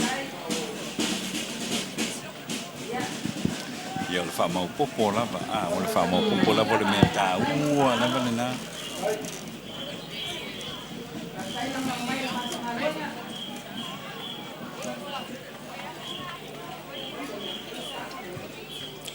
Peo le aso le nei e tele na toe fetau I ele vaenga foi lea po le reunion foi ia tama matene sa onga fantasi foi aso ia onga tulanga lua kolisi. Ole pule onga o malaya la wano. Ia ole ama lea popolo leono. Polisi popolo leono o Gilbana. Ia o papuina nei ama tatiwa pitulua. Ia E faulinga mai pe ole onga le nā tui langi le tatu vai tu ele I o mai lava I luma le. ia amatai le o bitu a I au le o Awa se si la ko na wa fa kulanga mai le pasputa tana le polisi mai sa lele lima sfuta usanga ile so talu ona fa tuina foi le polisi le kale si katoliko ya lele sa lele ia vai tamo te toi foi le awan nei la tu tama salalo nai e o la tu torina pe o to sila fiai to la le lei foi te nei nai ya alo no e o lo fanga solo mai pe Savali mai tia fau le ni tai au e mo le toi foi le fa malo ma le fa tai le blue sky Samoa o le apia bottling o le Ministry of Natural Resources and Environment le vanga le Puma ia ma le tele lava o company ia o lo langa languina foi le tātou fa moe moe o fa se le mo tu sao I le nei foi tu lao le tai au ia e fa pena foi on fatalo fatu I mai mo mai lungo le Mona TV ma le KBC TV America Samoa fa malo le nei tai au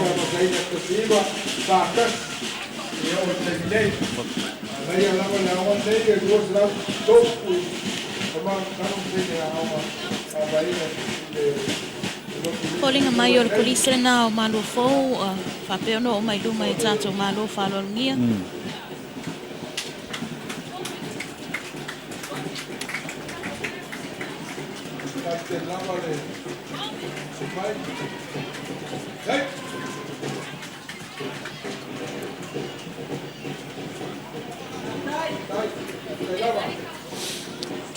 Kolisia malo fou mai vaisingano I fatalo fatu I le fionga foi le pule ia toai mo le vasenga o faia onga ia ma tama matene o le kolisia malo fou kolisia le kalesia fa potpotonga Kerisiano Samoa ia te masalo le foi la amatanga langa I mai kolisia onga maulunga fa pena ma onga tulunga lua ia le kalesia fa potpotonga Kerisiano I Samoa ia lele I leva foi ona mai a foi la to foi ia fono fa le tausanga e na faia le masina na se mawai atu nei atonu apa ui ele temi folo nei toi mana tua I sto inga o ka fauolo so ina o ka fauolo wai o ka fauolo ia sa tu lai mai o le tai fono o le fai auto inga o le tangata e fau tua ele foi sa ta ualo no fo fa pito ai fono tanga le kalesia sabe foi mapule o le kolisi malua o le tulanga na ele sunga o ka fauolo o le tele ona tofinga I tutono le kalesia ai le itau sinu ulava ele itau sinu ulava le toina ia atono se tasi le yo na nga luenga I o le tina ina lava le whanau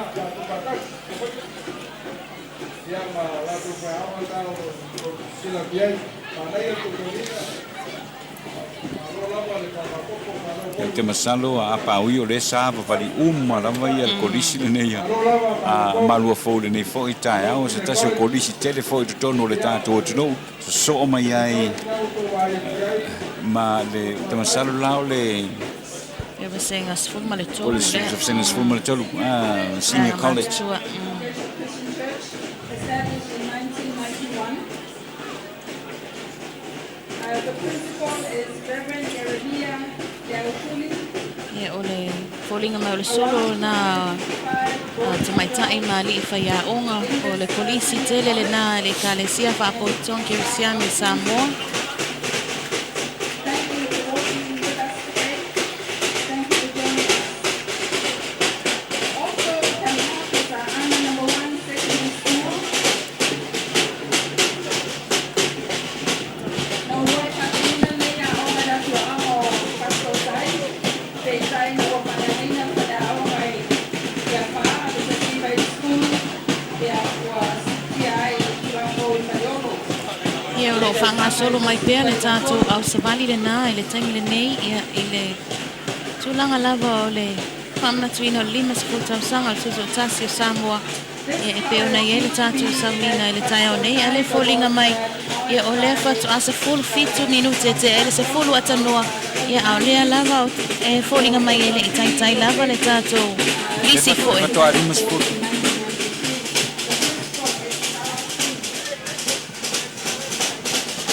This is the Teachers Association of Anna College or Anna number 1.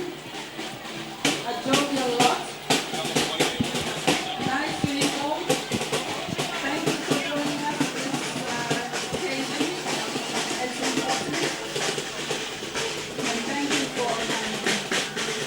Next in green and pink is Minority College. Established in 1964. It became a college and it had 9 years and 13 or homes. I got a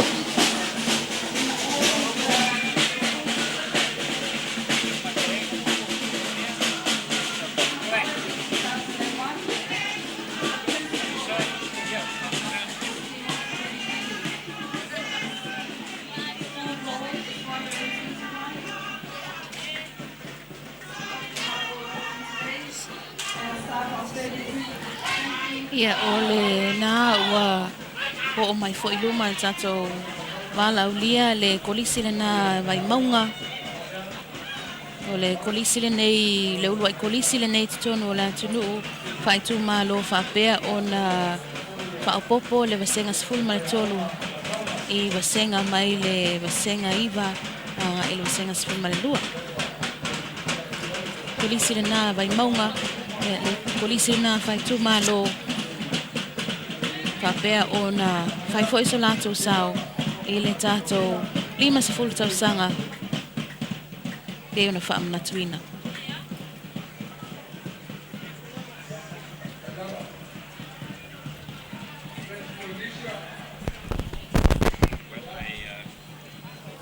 Well, I think about at this stage we've just reached the 3/4 mark, the quarter mark, I should say. We've gone past 50, and at this point I would just like to acknowledge the major sponsor of our live coverage from TFO Malaya. We'd like to thank Adolfo TFO, Tuiātaga, and the crew at Blue Sky Samoa. I would like to thank Apia Bottling Limited at Taufusi, the Ministry of Natural Resources and Environment, Puma, Pacific Easy Money Transfers, Samoa Ports Authority, Computer Services Limited, Polynesian Shipping Limited, Jikalicious Takeaways, Silver Transport and Centers Collections, the Ministry of Commerce, Industry and Labour, Samoa Shipping Corporation, Pacific Holdings Limited, operating branches in both here in America and Samoa, Western Union, as well as Samoa National Lotto. I'd like to say telephone once again to our Moana TV viewers as well as viewers right around Tutuila and Manua on KVCK TV and also on UFM and Radio 531 BI. O whangasoro pēr tātou Savali ia le wanga i mai le kolisi Sanele, kolisi Sanele.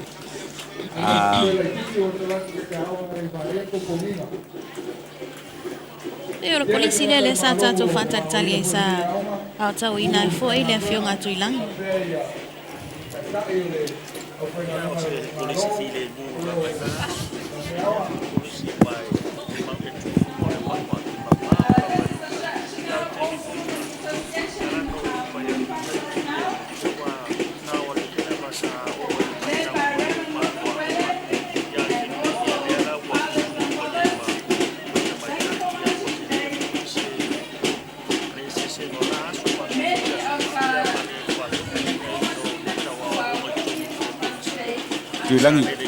Tuilangi na we tala noi ya so ya au lunga le maunga fa fe pe au mai la loi le lawe le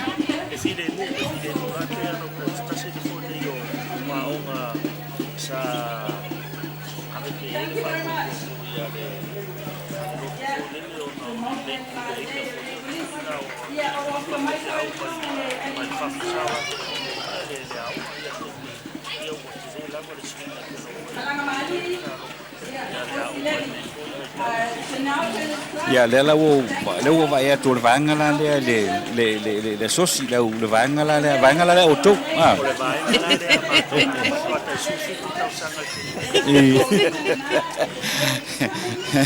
ya malo o te fio la mo fieta no il vanga la wale o tala no il vanga la au te mana il vanga la tala no mai winga ya oi mo dia so ngona tuilangi i loa i ana ngai ta ka file mu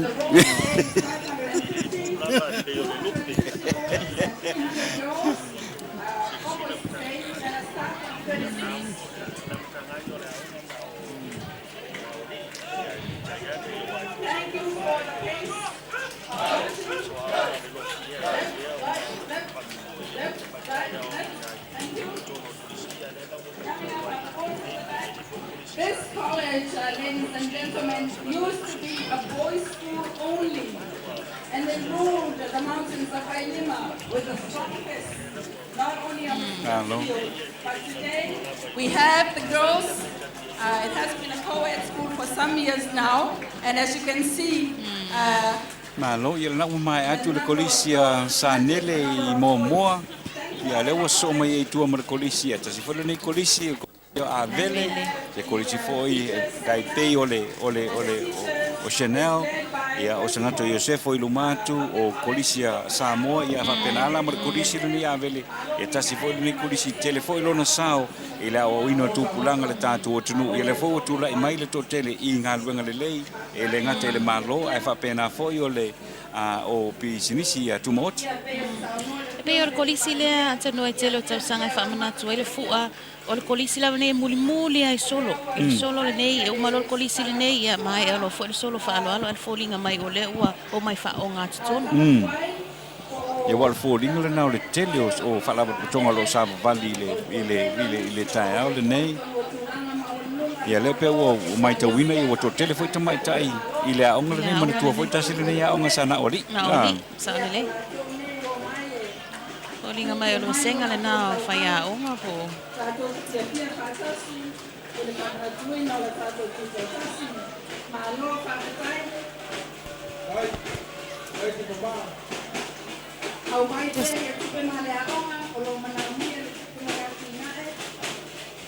This is one of the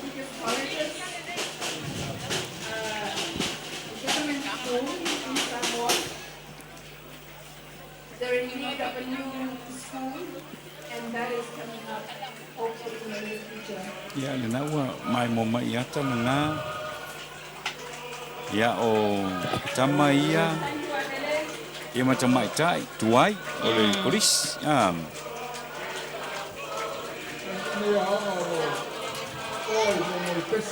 foi le o ngale nei la wilo ai la vale pu tau nofo. Alung pa na wala o tamatuay o kilang o kaya nato pa ini ni pabay nato magtangam ya awal ng abel. Right. School is coming up now. This is a combination of the private schools and the college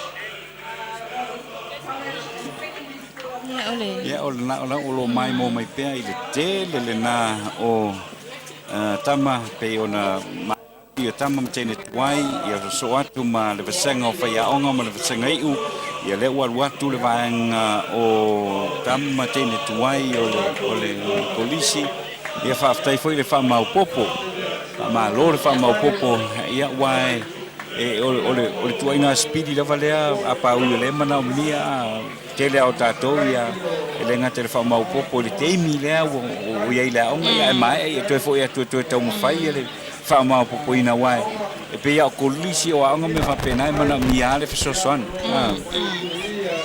Iwa le tele lava o asosia o tama matene tuai o korisi ne ia ole o lato toe fausia fale a onga ma sosoani le tele o le atina e o le whanau.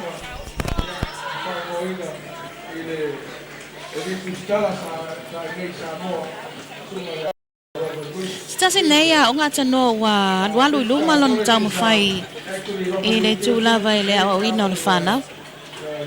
Ia le vangala le lilo topa a matala le vangala le lilo topa le solo Robert Louis Stevenson's ilo topa ia o le foringa mai o le mua le vangala le vanga maurunga le korisi ia so mai lo le vangala iti le ilo topa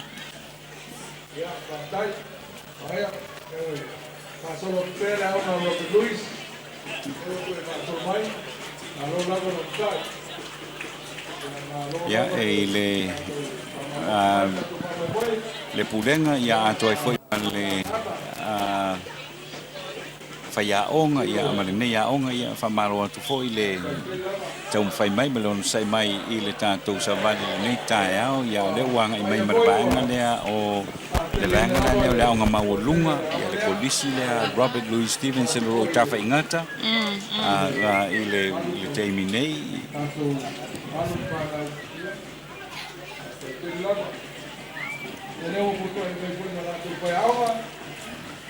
ma nei foi failoilo foi le po failo ngolo rato o mai le tae au le nei failo nga uma lava o lo mai el fa manuia i le tuto tasi o le tatou o tunou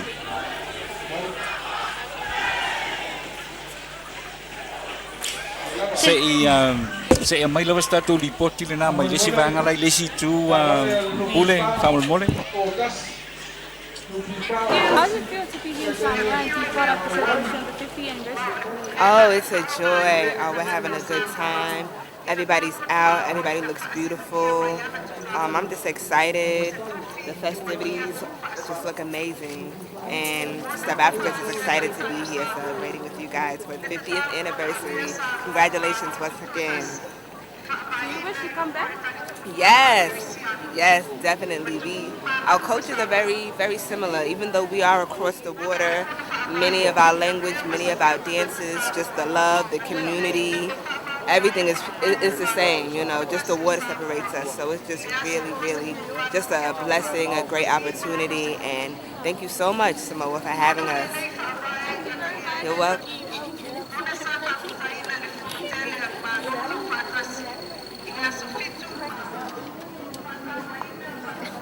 Eu mai Savali ma via mai kan ka uma le mai awa famu twingo le lima suka Samoa.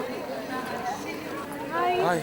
How does it feel to be here in Samoa and also to be part of the celebration of the 50 years anniversary? It's just fantastic. the celebrations so far have been great, and we're looking forward to a really rest of the weekend full of parties and good times to celebrate Samoa. Is this your first time in Samoa? Actually, I live here. I've been living here for over a year now. Okay. I feel very lucky to live here. Thank you. Thank you, doing, guys. And thank you. How's it feel to be here in Samoa? Also being part of the It's fantastic. It's really enjoyable to be here, and it looks like everyone's having a great time. Thank you. How's it feel to be here in Samoa? Also to be part of the commemorating of the 50 years anniversary? Yeah, really good, thanks. It is. Thank you. Hello. How's it feel to be here in Samoa? Yeah, it's fantastic. Yeah, it's great to be here to be a part of it for you. Any Thank particular you. thing you want to sing? Well, this actually. Yeah, this is fantastic. Thank you. Hope you enjoy here in Samoa. Thank you. Thank Bye. you. Would you like to be here in Samoa? Also to be part of the commemorating of the 50 years anniversary? It's quite exciting. Yeah, quite privileged to be here. I know there's a lot of New Zealand-born Samoans back at home. I'd love to be here. Where are you from? New Zealand. Thank you. Would you just how's it? Yo nisi na au siva. Leo no asia mai tanto tunu ia mo we fa mo no la fa penao na. Fa fia. Luma mauta malo le poana nei. Poana nei, luma mauta le malo le poana nei. Ya onisi na o tanga siva. Step Africa ia masalo le siva o le step. Masalo le siva o le step. Luma lu tua. Ani luma lu tua ia fia ia le siva le na o le step. Malu tua pe un tau e pa uia rumo al palo malo le fia na nei ya le utoi foi mai o lo fanga solo pe Savali o le Tuiātaga o le lua pe se puru ma le lua e pe lava o le investea o le ai papa ngala le o fa solo mai I vaenga ese foi le o lo fa pe ona o tau ina ile fa na ya le na ta ua ele fionga ya fui le utoi titio atu le lua feta mai te lo no winga fa pe o le I uma ia le aonga ai foi a University o Samoa ia o lo no winga o le si lua a po le si tula atuale alu le ia le vaenga le tama matene o le University o Samoa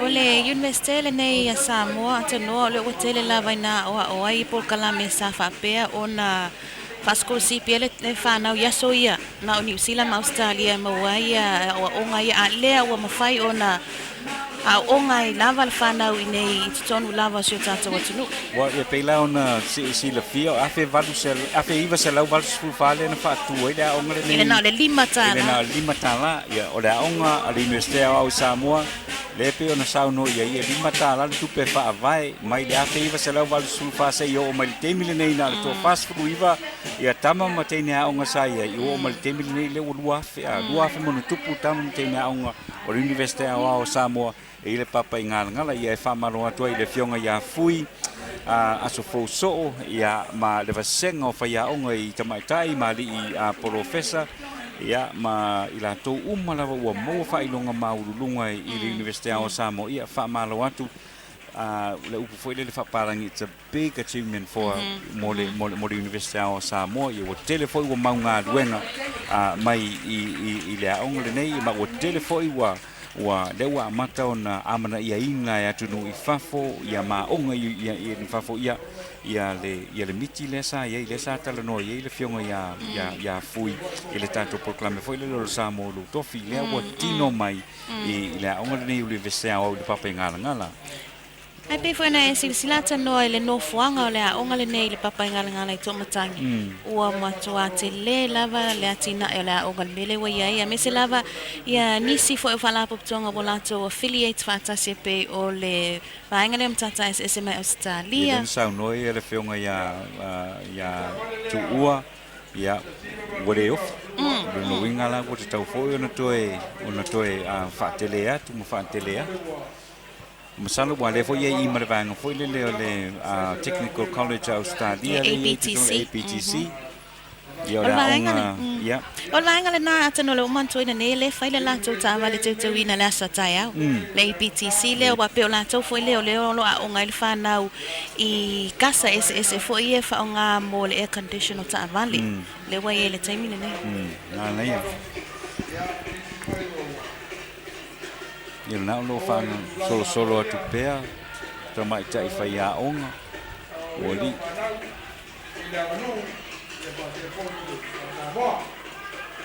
Lau sina le papa ngā ngā. Ia o whaalapot putonga o mai ia o lo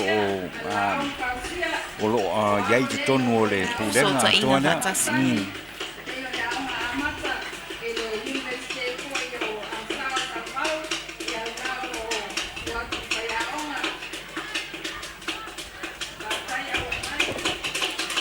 Lea mo sa vavau. O lo whapea o nā taitai e fwoi ia le tamaitai polo fesa le fionga whanafi. Tangaloa pita. Amalo te fwoi le leita e au ia I le mai mo mai a vaitele. Vaitele le il vaenga le? Vaitele le il vaenga le. Alo fwoi le soi fua le leita e au I le fionga ia le o tapita. Ia mana lato fo I tau whainga peo na mai mua tu iai le tātou tunu. Whanga solo mai pea ia le a tātou Savali o ne nei tae au.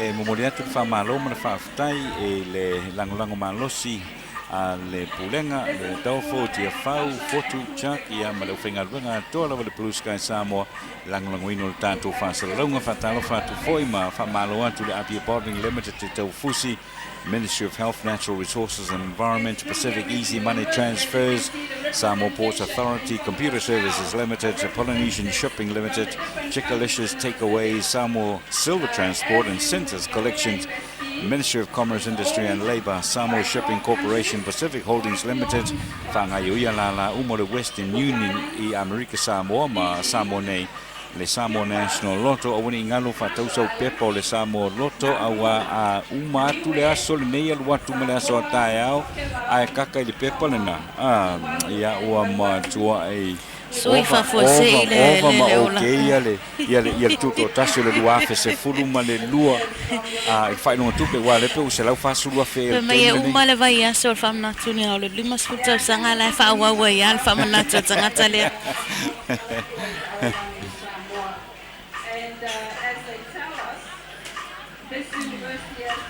Ia o le mai tau ino le ua poloka le. Ono whanau la iti le nā. O lo whai le. La lo whai le wale whaalo alo.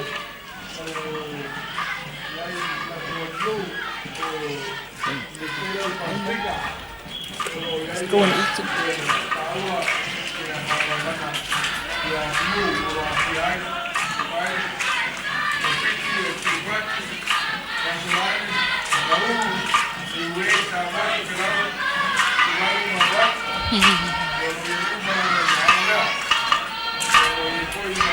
Ia po nisi nau tu singa fo'i o whamamianga o le lima sifutau sanga o Samoa. Tasi le vaenga wha pepele tō pai e koe, ua tasi le vaenga whesotai mali Universite o le Amosa. Ia, sa o le lei.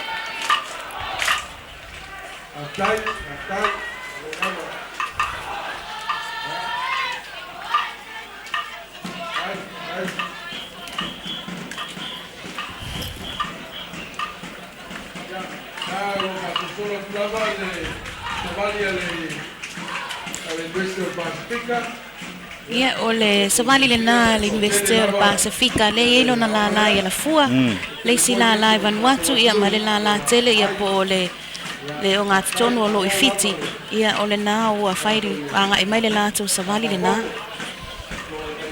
Masalo ia pe ona mai moatu le vanga le wote atu I luma ia o lo o sui fefiloi ia le vanga le wa o loa o ngai a ele ngata o Samoa ia e whapena Fiji o loa o ngai nei o le atu Solomona ia o isi atu no le Pasifiko Vanuatu ia mo le tue foi le whamalo ia ma le whaatai fo ina ia fo iuso mara ia tua whaafine ia wa tau mawhai mai lava ia wa fo ia le wha moe o le malo tuiātasi o Samoa e le wha mana tuina i le nei fo iaso.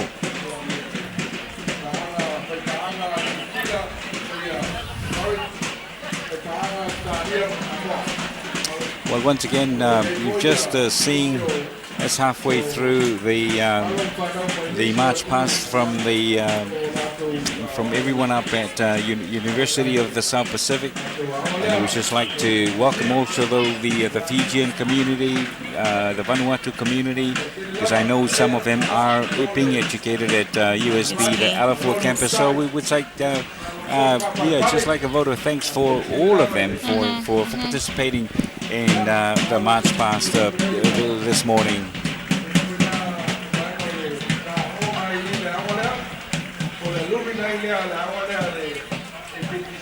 Ele ngata lai te mai tai whaiaonga o ali whaiaonga ia lea o lo ia i fo ia le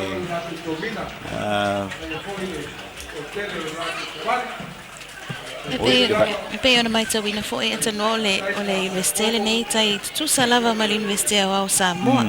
E pa lava le sesenga ona o le totele fo o isi ala mo fana o tunu o Pacific o lo fapea ona o inai. Ia mai fai fo isi na totele ona o lo o ia I lava la I pe o nei o Vanuatu ia mafiti.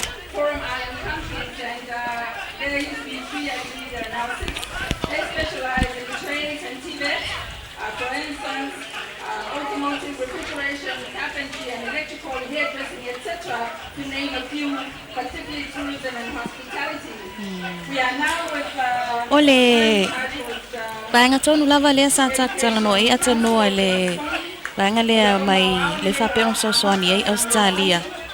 Ile mtata es le nei. Lo fa pe on tele ina o ia ia mtanga luenga ma company fo I Mosef so soani le tulanga lava I tangata fainga luenga.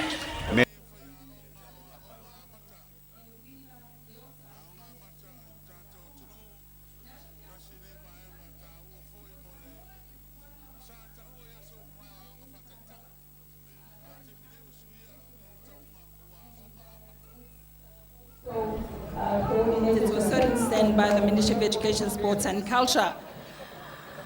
Yeah. This is the Sister Institute. As you can see, men and women who are in here are between 250 and 300 in total. More than 40 years of service to Samoa, teaching the children of Samoa in management, office management, technology, secretariat skills, especially using computers. So they are a key to ICT in education and IT in general. Affiliated to Microsoft IT Academic in the US and the Commercial Education Society of Australia, and the acting principal of this institute is Unitek K. Sofala. Malo Faftai, the Institute of Administrative Studies, et also ole awai mai Faftai. Now to level Savali Tesese, Yola Toa Otawina Foi, the Pangaino Mosini, for computer, prepare for Ross, Faftai Malo. O le telefoi o teimi le mawhai o na maua se awa no foi le uma mai le aonga foi le polokolisi e te le I ausia le ia le mea foi le mwhaina e adu whafu. Ia ona toa role toa e aonga ia le umea sau maua la unga ruenga e le ala ma se I le o yese se singa tele ina. O vai nga onga lea o le vave o ta mai lima lunga keyboard le taimi le nei.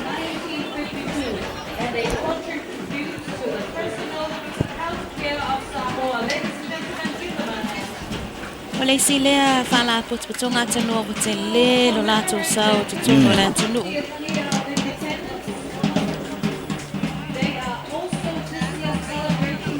Ale vaenga foi lea. Ale vaenga foi lea tanu e tele na tu I lava fai tu ala malo I si tia o lato te tongi.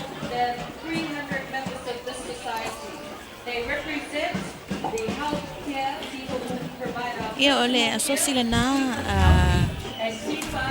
tamaita i tau si mai fo i ali in tamaita i tau si mai po tau si soifua pe ona lau iloa i aso nei ua fai fo i se lato fa alo.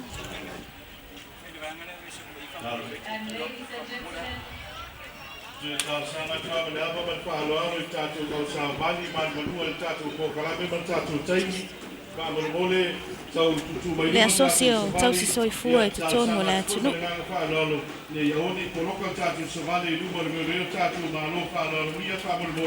Ono man manuma tatu taimi ma nei la fa fa alo ma tatu Savali ia ono le mo ta wa le wa tatu tulata sutas ya le apa mai mo tatu malai ma nganga fa alo fa mo mole se ko fa tu mai tatu Savali ila i fa no dia tatu ko kale ya ole vanga le ole asoci foi le Tau si soifua le ua pe ona lau iloa ai nei. Ia tasi la nei vaenga ia o ngā tele mole. Soifua malolo ai. Tātou o tunu. E foi le pese foi le atano o la metala. Ia ale mo sau tene, foi le mo lau tene tau si ma.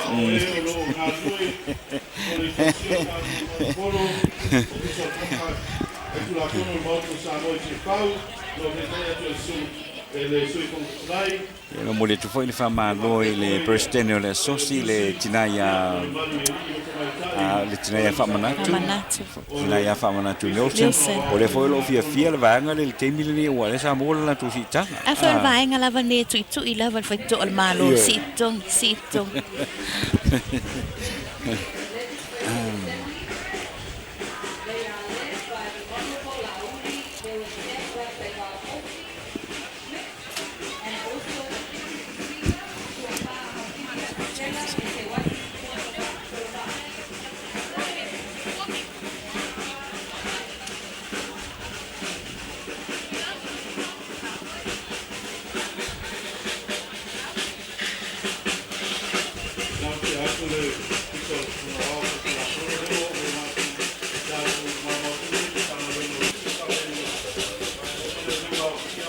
Ia o le matanga luenga le nā o le fono au faitu la fono po le Legislative Assembly.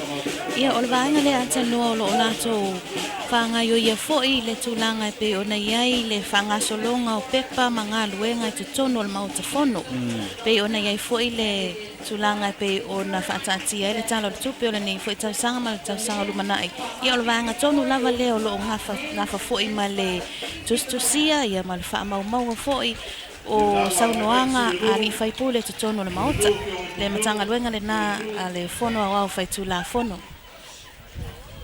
Mole tu fa malo male fa te fo e le fionga ia februari a tila ia le te tai fo o le nei fo i ngā luenga tāua ia a kuma le fionga i le fofonga fetala i o le maota fono le tātou tunu.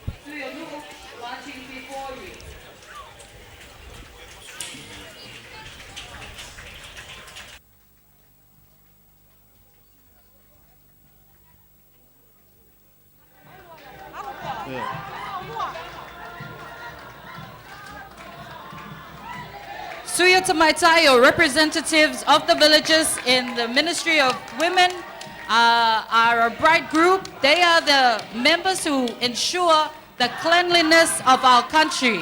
So they look wonderful and beautiful in their wonderful uniforms, and just as their work is in beautifying our whole nation.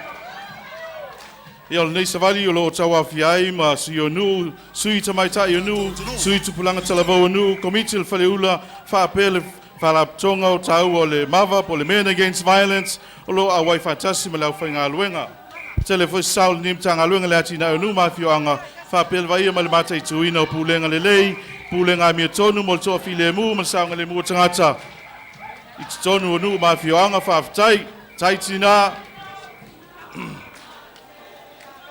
Approaching in the procession is the Samoa National Youth Council. This is our future for tomorrow. Dressed in red and black, it represents the wealth of the nation and how we will look after the future.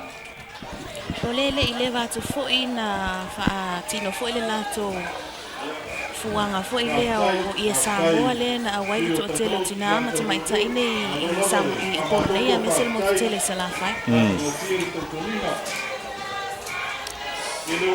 ya malaya ya le ya ila to lava nei o lo fai fo ile fatua inga to tonu nu ma fioanga fa malo to fo ila to nei o tina o ile ngato le fai ngole fautua ia o fa pena fo no fa mo po inga le fatua inga fo ile wa ale ia sitina ia oki a kole me tele atala tama pe o tina lava ya tu langa volena e fiula vale a voltima le tamai na le fia voltina ele pai a tuama wa ko ya ho to afelo ele si duas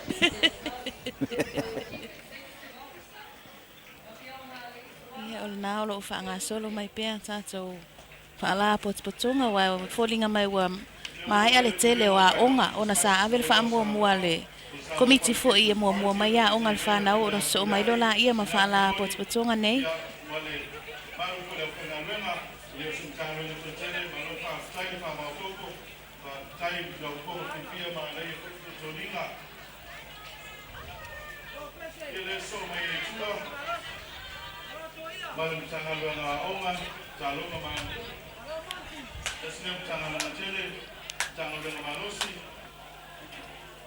ia o pala ulia fa pito fo ina o le tato Tuiātaga le nei tausanga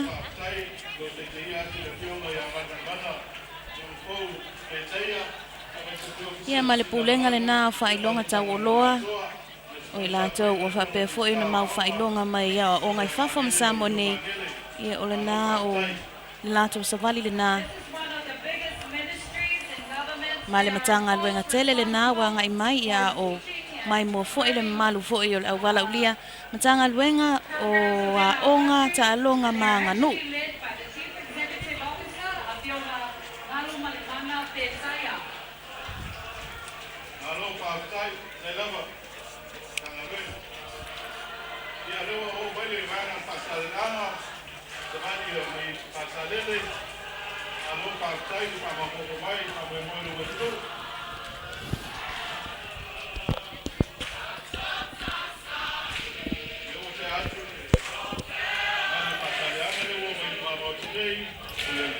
mataga aluega toʻatele lenā ia o faiaʻoga o i latou o loo nafa foʻi ma le faatinoga o galuega tauaʻoaʻoga o taaloga ia ma le itutau le aganuu pe ona iai le latou ofisa ia e malifa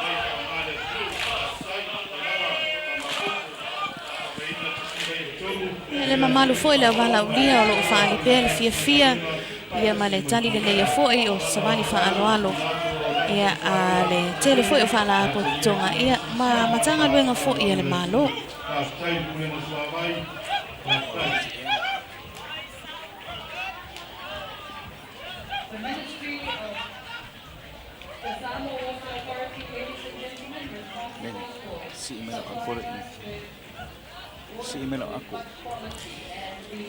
le pulenga lenā o le suavai ia o se tasi lea o faalapotoga foʻi tumaoti le malo ua taumafai lava ina ia maua le vai taumafa i le tele o nuu mafioaga le gata i le mamā ia ma le tulaga lava mo le saoga lemu i nuu mafioaga ma totonu aiga ia i le tulaga lava tau le suavai o le ʻaufaigaluega lenā ia o latou foʻi lea o loo faapea ona nafa foʻi ma le tulaga pe ona iai ia pili o le vai o le faamitaga foʻi o aiga e iu lava o mai le taimi nei o loo tele pea aiga i nuu mafioaga o loo moʻomia le suavai mamā ia e pei ona iai i totonu sio tatou atunuu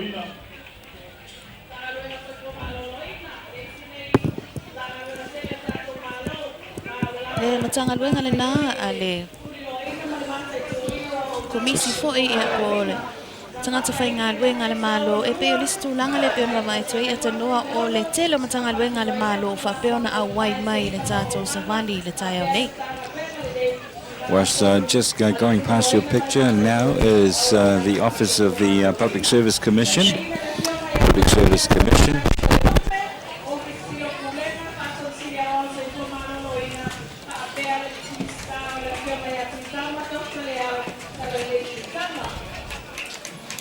Next is Samoa Health Mission from New Zealand. The nurses from Samoa, nurses from New Zealand. Thank you for coming. I know I'm seeing all these ministries, the staff and management marching to commemorate the 50th anniversary. Well, I think it's very, very it's nice. something that we see every year during independence.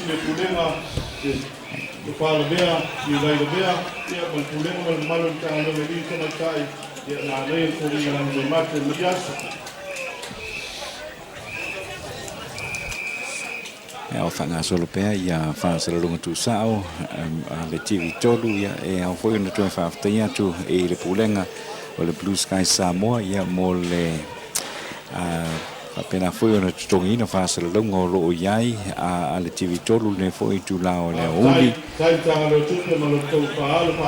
Blue Sky whāwhtai atu whāwhtai whoi le Apia Bottling Limited, Ministry of Natural Resources and Environment, the Pacific Easy Money Transfers, Samoa Ports Authority, Commuter Services Limited, Polynesian Shipping, Chichikalicious Takeaways, Silver Transport and Centers Collection, Ministry of Commerce, Industry and Labour, Samoa Shipping Corporation, Pacific Holdings Limited, Whangaioia, the Western Union, the American Samoa, Samoa National Lotto, ia atuai ma le Polynesian Shipping Lines. Whatalo whatu I le pulenga ma le whengaruenga le Polynesian Shipping Lines I le ne foiaso whaftai e le rangloina waloso le whaasalunga tūsa o le TV tolu I le ne foiaso au whapena apa ui na whanga solo pea ia fufuanga ia ma le telefoi o Savali whaaloalo pei o na whaatulanga ina mai I le tātou polkalame. Nasa tūlanga I le tālisi ata nua fo I le au Savali po o tai. Atu I le valu se fulu o lono winga lea ua. I le o toi mamau fo. Toi mamau na awhale. O sui o le palemene o le tātou atunu. Ia o le whaolulunga o lo iai le a whionga ia tanu wasa Malaysia I si tolo le misio. Masa ia tai mai le nei o fisa talu ona whaavai mai le luafe ma le lima. E tolo sifulu lua le au whai o tamali pa le tua matausi sa awao ma au manga lo tau tuaina le ofisa komisina o whai ngā pālota. Alo whawhtai, tai lava le Ia wanga I mai luma mao tanei.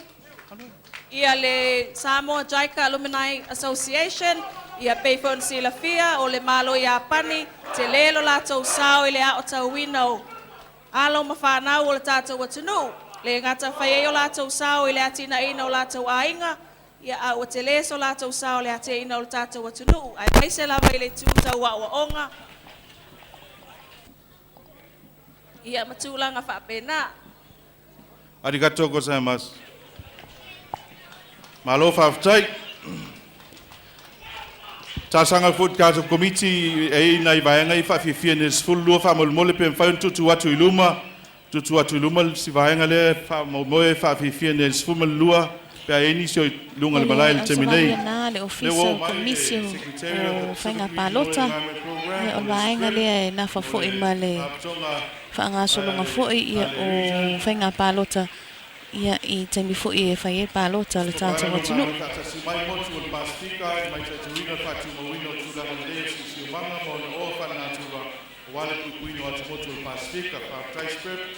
Thank you to the director and the staff of the Ia a whai o le whata e mo mai tātou whaasalaunga le nei tūlai whaatalo whātu. Ia o lea ua whaangasolo mai pēr tātou au Savali. Ia e susai fo I ma le tātou po kalame le tai au nei. Ia me se fo le tūlanga lo tau whaangasolo ina ia tāane le sifun mai lua le taimi o le tamaftanga fo I le auli mo wala ulia whaapetoa fo I le tutotasi. Ia ua mai ale solo te le lava le nei ma se tausanga winga esele nei. Ona ua o atu le tūlanga pe ona e se lau walu se fulu mon tupu.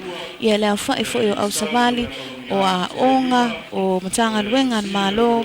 Ia me se whaala po tipatonga. Le malo mfala potong tuma o te tono le tātou atunu. Ele ngata lea I o nisi fo I o whaana po tipatonga.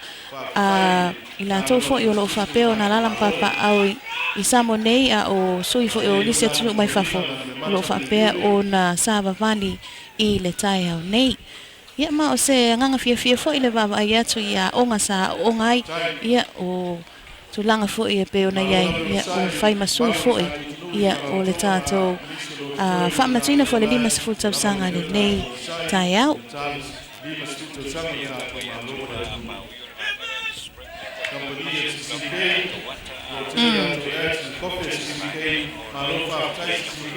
Sio manga. O le tele whalapoptonga nei whaapea atanoa wa whaatū lava la tu ofisa tonu Samoa.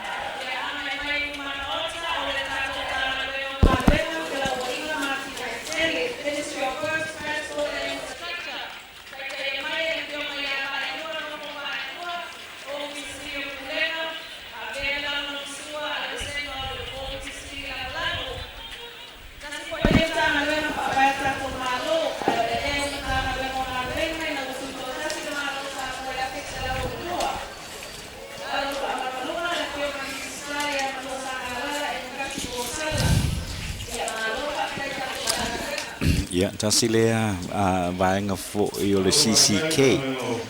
Tasile nei company fo i wa ilonga fo ilona ia tula i mai tonu le tātou tunu whātaro whātu i le sunga ia Ken Newton, ia tumata ia Georgina, ia malau whainga renga toa lava le CCK o lo ielo na la e saleufi ia toa i matafele ia whapena ma salolonga ia ele ngata fo le nao le whalewhatau tawa le CCK i oi vai nganga.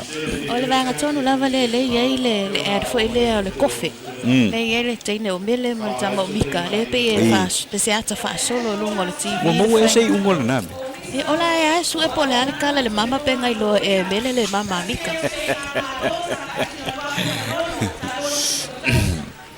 Ya le vaenga fo le Ministry of Works, Transport and Infrastructure. Le fionga le pule ia le pulenga ia toi malau whainga luenga. Le vaenga lava nei o lo ngafa ma le mangadunga te telefo ia le malo o le whainga o le awala o le whawina o whale tūranga umaha pēnā.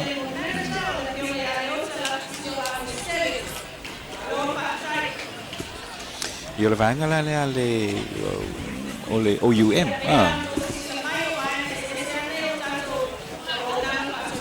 Au nanga whasoi fo maloloina, National Health Services, lewa taunu mai luma, au nanga whasoi fo maloloina. So le vaenga le lewa to e mawai atu ele si vaenga tele la wal matanga luenga o soi fo maloloina. Wal vaenga le ata noa pe o le sa tele a iai ap so soani e malo mai fafo tulanga tau Savali. Pe na fo ai fo iai le lua tolu vai asu talua e wa lava le whaale le ati lo lau nanga tau soi fo maloloina nuk mafio angai tua. Ke le foi le sao le nei matanga luenga le malo ia wa fo ia le o le vainga lava le soi fo maloloina o le tātou tunu. Fōringa mai nao leo lo Savali mai vaenga ese Pe o vaenga le lo o vaia o loa ma malo la tunu po le whaifainifo. Ia o le vaenga le nā le tau soi fua. Ni sina malo mai fafo lo mo le mawina le nei fa moe. Ia o le vaenga foi lana se tu lole nei tae o le fatungao o lo vaia fa mamaina ia le vaenga fatungao ia malo ngā lue foi la tau i le tong fitinga o le foi ngase.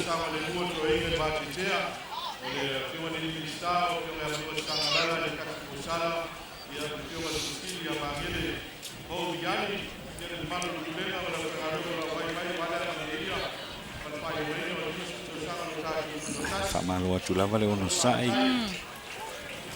e le tātou tunu o lo mai mo mai le foi lo mai to wina i lunga o le o lo o whapena foi lava na pāti patia foi e le fionga i la mo manu o le malo ia le whamo moe foi o le tātou tunu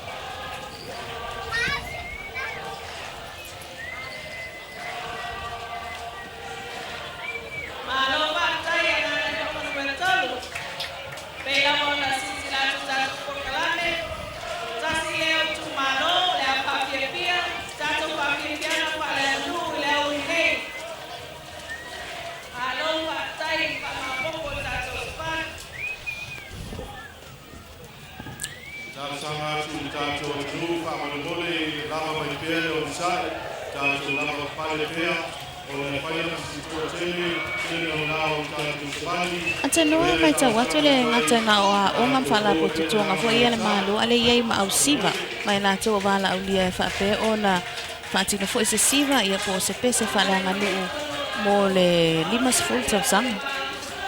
Yo o le tūlanga tōnu ale nā pe o le whoina whaakonga mai ai o ngā ngai maunga numero tōru la whapenana whaafia i le so whaafia ngā wha Samoa pespesenga wha Samoa ia o tūlanga umalawa nā wai le mawhaia a pauina whaangano ia le mea sai ai o le tātou te mata so o iata fo i o sau pesenga i nā aso whaafia ngā wha Samoa ele ngata I pese whaaleanga nu ia o whawhiwhianga whaaleanga nu ia o le lama o loo whau au pea e o mai lawa I le so o se tūlanga tāua le ma se tūlanga le lei. Ele ngata la tano e whawhiwhianga whapene ai ei fo I malvaenga fo I le pe o pe telo masu meu wa pe ina sawa I a Samoa I mo whale itu o le la whawhiwhia le vaenga na I le au li nei.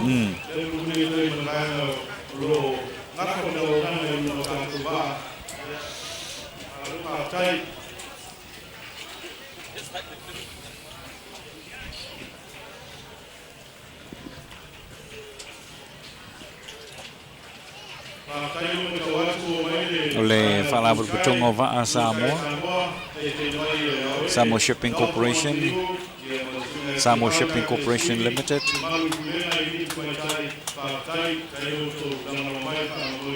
Ia le susungo ia papali I Willie Nansen ia atuai fo I ma le pulenga ia ma le whainga ruenga ia le vaenga le o lo fsosoani ma losi lava I whemalanga inga I le vā o motu e le ngata ia upolu masavai ia whapena foi ia upolu ma Amerika Samoa. O le vaenga tonu lava le atanua amana o ata ofi Lady Naomi ta ofi ele at.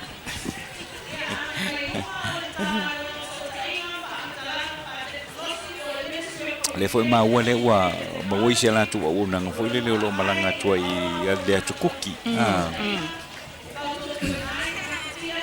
Ya tasina le nei vaenga o le vaenga le nei le Blue Sky Samoa ia o la tō langoina sunga ia Adolfo Douglas Creevy tia fau ia ma le pulenga ia whapena ma le au whainga ruenga I le lato lan moana.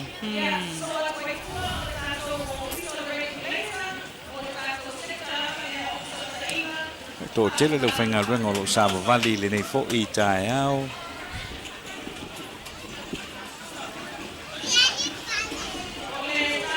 Ngan wenga le na Blue Sky e pe ona I fo se lato whala wiloa na whatau nu le asana na fi. Ia le maro e uri fo I le tāwale. Tōnu lava le tina mai mo tele se la whai. Ia ma le li le mai vai tele.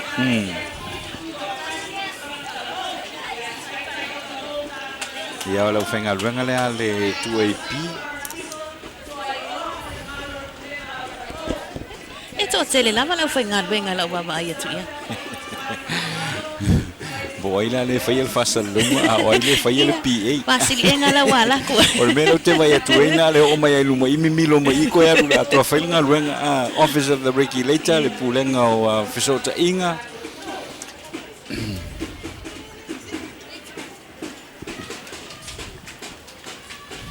Sistak. O le ekalesia las fitu tutotasi.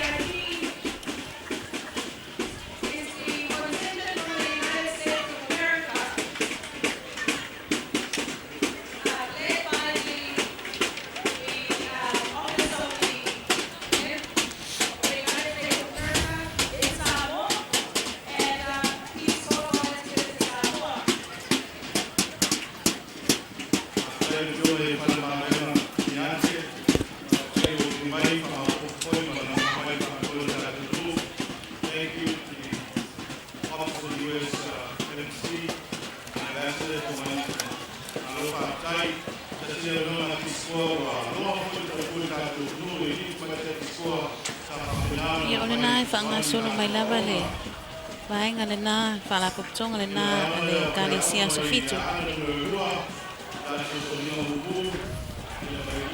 ia le ua whamai atu mai le tūle nei sae o le malai le ua wha umatuai ia le Savali le na le kalisia so fitu Tuiātaga ia e pe ona mai tawatu le temi le nei ia o le Savali le na le vaenga foi le mai Amerika le Step Africa le mo foi leva no le Step Africa le mo leva no fatata no ai i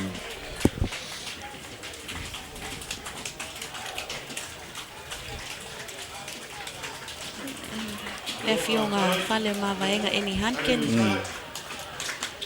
tasi foi le nei tamali e to titi lava masina umo tanto ai tanto lo fanua o lo Asia e fainga ruenga i Amerika ia o soane tutuila sauanga i nei to foi e oso ia le fionga i le sunga ia fale ma vaenga eni hanken ia atuai ma le Ampasa malo Amerika Samoa. Malo Amerika Samoa nei malo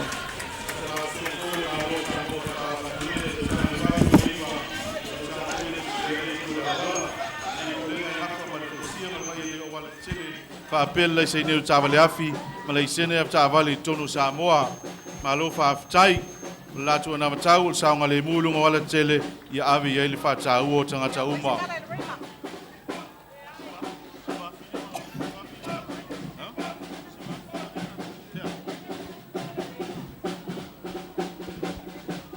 Ia le Rima Bible Training Center, o ngai watu fua le sunga sivafi, se tasifo ua lau iloa foi le tālonga o le piinga i lalangi. Il nai watu lato fua o le Rima Bible Training Center South Pacific. O le awantu tonu whatu spaia le Pasifika o lo whatu ina i tonu Samoa nei. O le vainga tau lai o si tia o le mamlamanga i le tūlanga o le aoina o le spaia.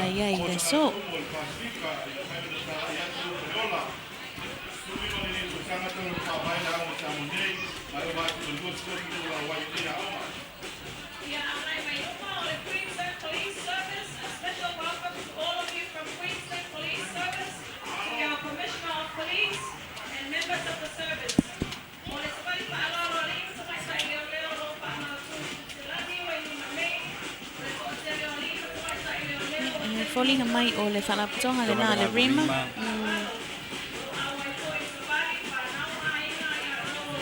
Le vaenga foi nei le polisi o le awaonga Tuspaia. Le i taufusi. Taufusi.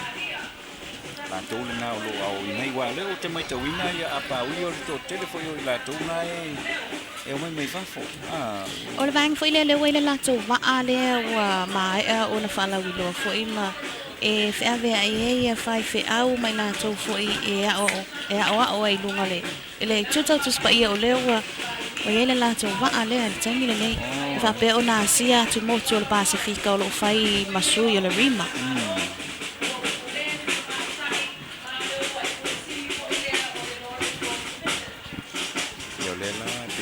Mai tau mai o lea o umana tangata o iai i le awa tuspaia ne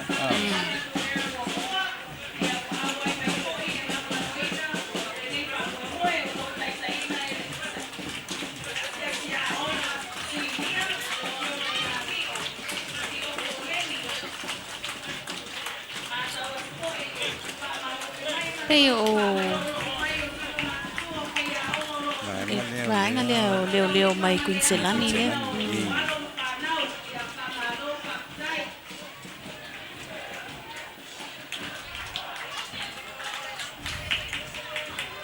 Ia se tasi fole na o vaenga fou o le malo, komisi fou le na o le tulanga foi le. Le lauli wino tulafona. Tulafona. Le woto tilo moto tanga i foi le a fisui o faunaina ma le faupuino tulafona. Mana ia foi le tulang. Wa ia ni se tulafona o mai le taimi le nei na ngata mai lava le. E ono se furu o le isui a lava.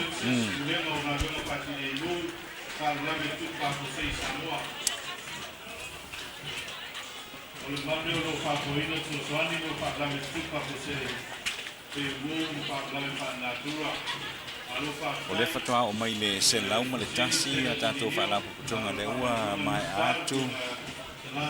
Isa lai toi valus fulu isi whaalapuputonga.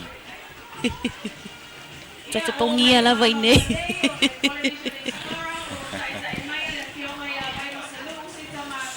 Ma na ia le tali mai o le atunu. Ole me foi leo ia pa wil te mil ne le matua tele la vao o fala tonga o lo fatal i mo de te no le lanto Savali.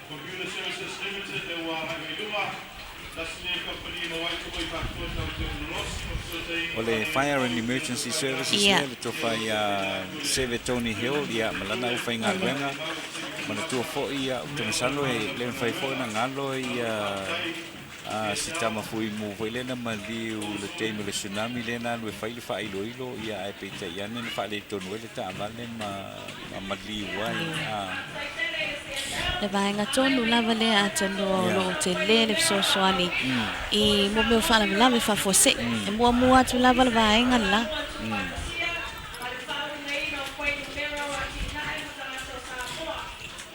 Polynesian Explorer se tasi o company to tonu le atano lo fe ngai matuta o fela wa inga fe malanga inga ma uta fo ia ma fa mo moli mai fafo Te foi so soni le atina o le turisi ia e o lo tai mai le tomai te pule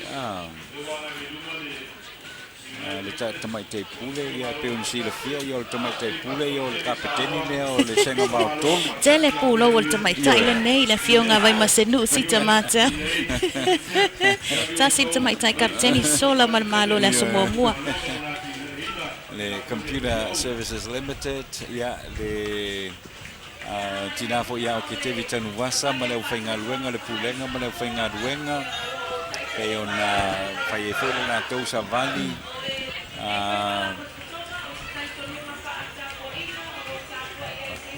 malo atu I le pulenga ma le ufainga luenga le Computer Services Limited ia atu ai ma le o le official na o fa mo Lumera ia le fionga ia Rupena ia sunga Rupena se fuiva wangu tutia ia malana o fainga ruenga I le ofisa o numera fa mo mawina ia mala la tau fo I Savali fa alalu le fo I tu la o le aso fa nga solopea ia Savali o le nei aso O le vaenga le na fala putonga le o malo au fatasi ko kala me foi le o malo of United Nations Development Program. Fatasi malo fatasi le ia atinae ko kala no atinae o le vaenga foi le o tau mafa food and agriculture.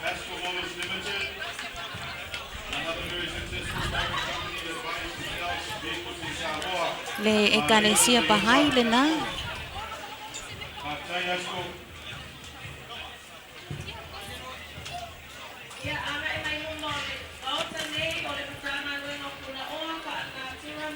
Ia o le whatutuanga pahai Samoa whamalo fo ia le fo ia e kalesia ia po le mafutanga e peo na yelo na malu I tia papata le whatutuanga pahai ia o le kalesia o tupulanga talavou leo lo maitawina a paui o lo o ngasolo mai nei I le nei fo iaso ia ma le wha moe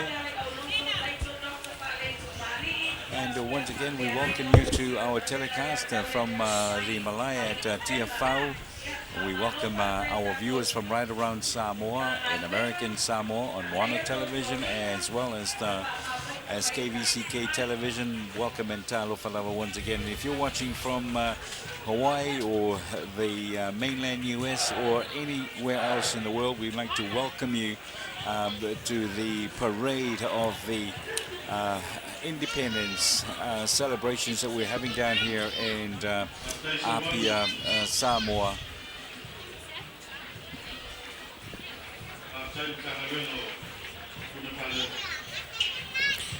le matanga luenga ia o puna oa fale natura ma le sio manga le lato fo isao I le fa mo o le atunu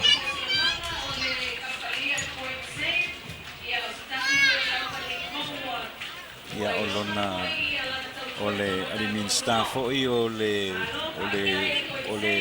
te fono so fatasi o le tapenanga ia to foi ma le fiona le pule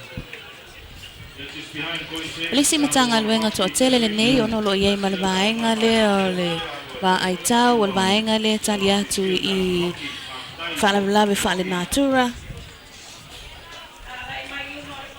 O le vaenga foi le o lo fa pe ona la to fofoina le tu tau langa.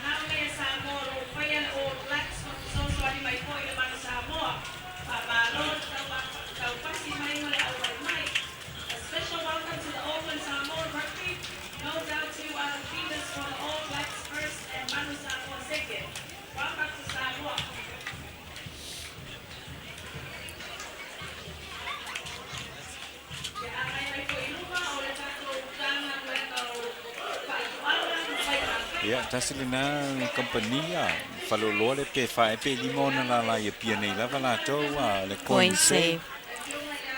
Se tasilina yo business o tele ya o lo ata mo fie pe fa tu sai nis fo business la tunu. Ya, o le Samoa multi farm le faltala vai o le fiume foi le mame ropati. Le mame ropati o dia. Ya le wo mai o matou ruma ia le vanga le o le Savali le ale uni la kapi foi le Samoa o Kilan. So o tele foi ia malo mai fa folo fa pe ona wai mai.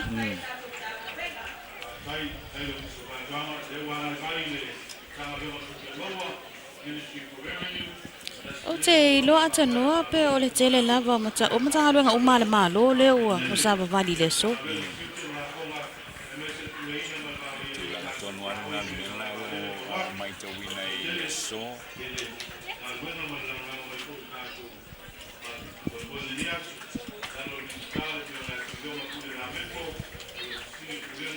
I was just trying to think, up we today, how many people are actually here? What's your estimation?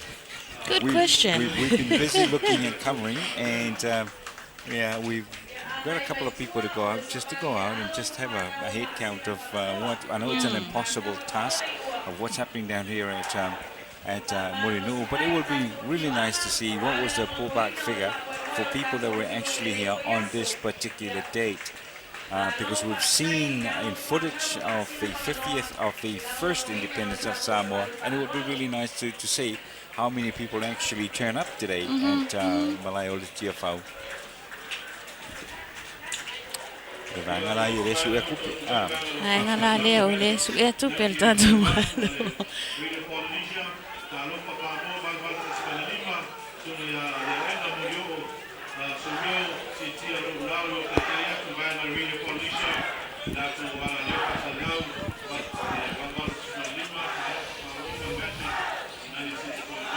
Ya ole mtanga bengo tupe na lo to mai mo mai pe yai.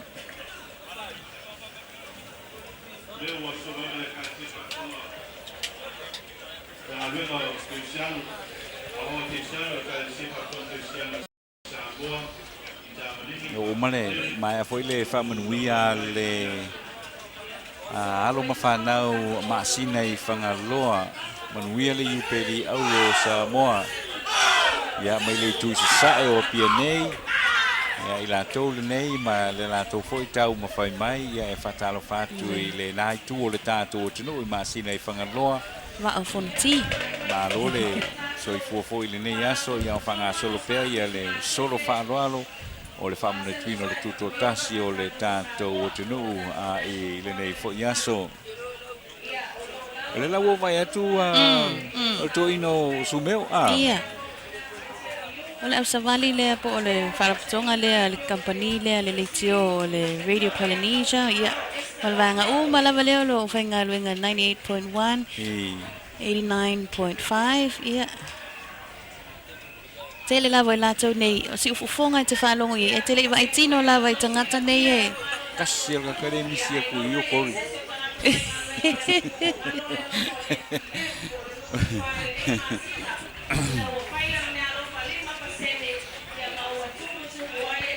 Ya, lewa sa o le le tala I fo ya ngal mana ni fo tasi le vai ngale matua fa manuia I le tunu le vai ya so mo vai ya so mo se mo vai tu nei whaaftai atu e foi le tamai te pule. Ia tau whamale, mas tamai whao so foi le li pandemia le whamai whao popo i malesi tasi le pasene. Na o tau lawa nai laki 5% wa mātou fau nei ia. Ele o laki ai i 5% le se i maua 1% whai ungal masina.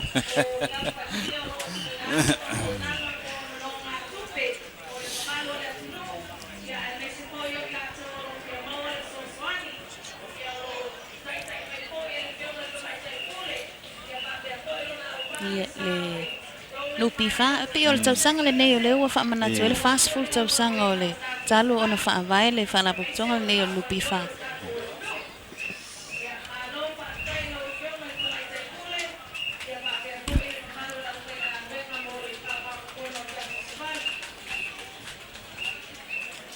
A feiva se lau fitu lua le ana whaavai nai le ia le nupi fa le vo fa manatu lona fast food tausanga. Fast food tausanga la lena mai mana mea lofa. Lofa le matautia le mea lofa le nei. O te masala o lesi ana umai le solo na talai. Na umai le pona tata Night Hawks i o Laris.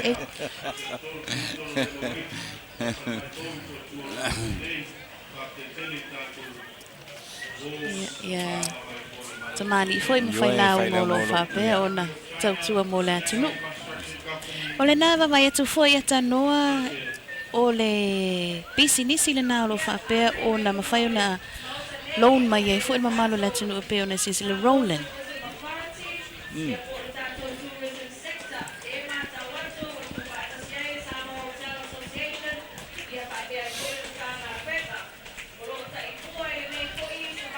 Lao le nupi fa ya fa unu mai le tupe ya o fa pena foi vanga le ka pe foi vanga le roll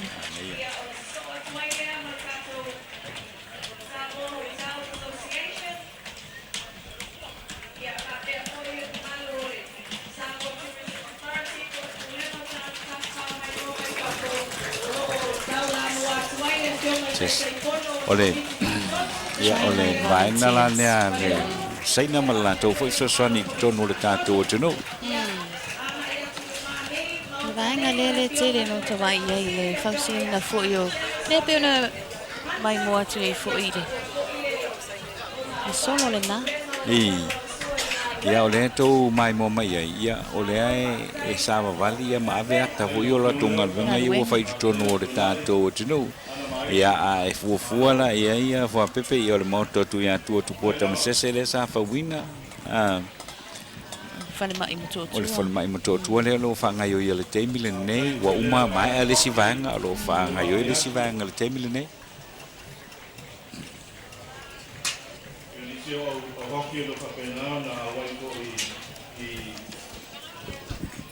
Ia le tausala le nao Samoa. Taita ia mai le solo le nā le asosi o fale tali malo fo i tono le atunu. O foi le fionga le presidente wala oli a him ya ma le lato fo i solo le fionga ya le otalu ya o se fo te mali e fanga yo fo stasio business le fionga ya sunga ya fale ura mauli. Ya manisho au whainga ruenga ale nei foi tāua ia e o le tātou tunu na tina o turisi si le fia foi e pe ama le tolu se lau 2 miliona le tolu se lau 5 miliona le ua fuafua e maua mai le tina e o turisi le i le tausanga te itasi lo ingo se tupetele lea. Wa foi o le atina ele le lona lua i tupe maua mai mo le te maa inga o Samoa. Pembanga. O le maua atu le au Savali lea po le vai solo lea.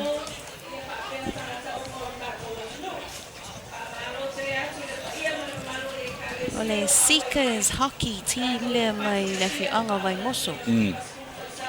La tau foi o loo gele to mai le nei talonga le hockey.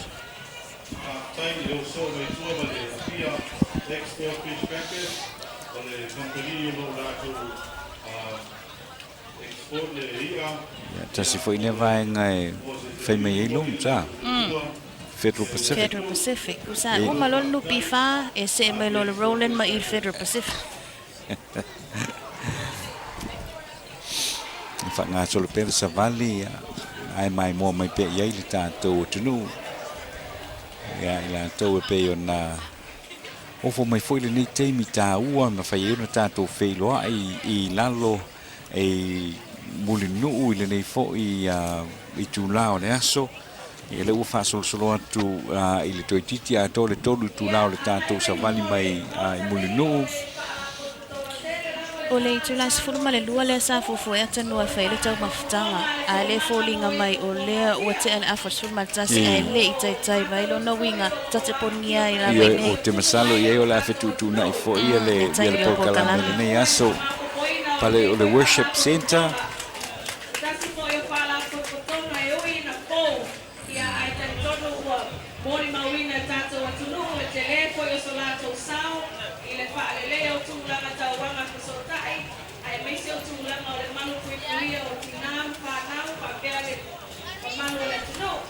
Ja, tasi la ni vainga fisosoni la tina o le tātou tunu le apia export fish packers.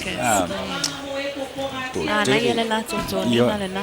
Nei fo ia le tūlanga o le fisosoni wae pe au tūlanga i o le tina. I le tātou tunu.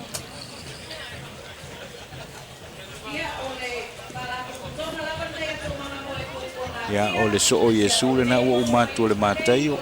Au tō manga mapumpa ngā tia nā la so mai. Whataro whatu ai fōi nei ai tūlao le aso le wato e lusuru 5 minute i le sefuru ma le lua o whanga solo pea. Ia le tele o whala apapotonga o lo whapena o na iai mulinu nei. Ia wafoi ia le whaalia o le whaaftai. I le atua o lona lofa ma lona ngalilei ia ua haulia mai ai le nei fo iaso.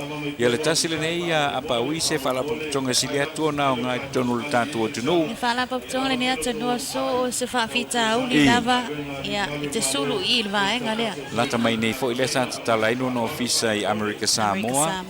Lo ieno no ofisa i Okilani New Zealand. Ia e whaatalo whatu fo i le tamaitai Perestene. Le sunga ia Lina Chang ia atoai ma lau whainga ruenga umai pe ona Savali i le nei fo i tae au.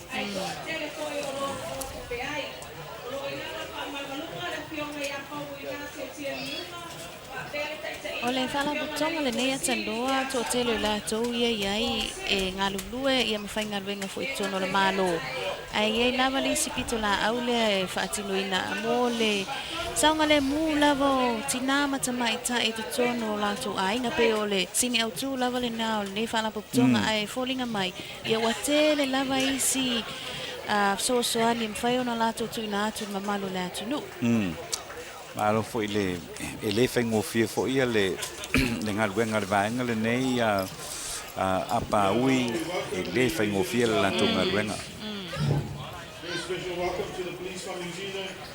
Thank you for joining us to celebrate our 50th year of independence. Tasi fo i le vaenga. Vaenga lea, pe mahai ala wala o Savali nei me tau tupe. Se e manupi wha, Roland, Federal Pacific, Development Bank of Samoa. Whatala whatu le pulenga ma le whainga luenga ia le Development Bank of Samoa le whale tupe o ati nae. Nā, nei ana la tōtō ninga mea mata le nā i au luli e ma le pūlou.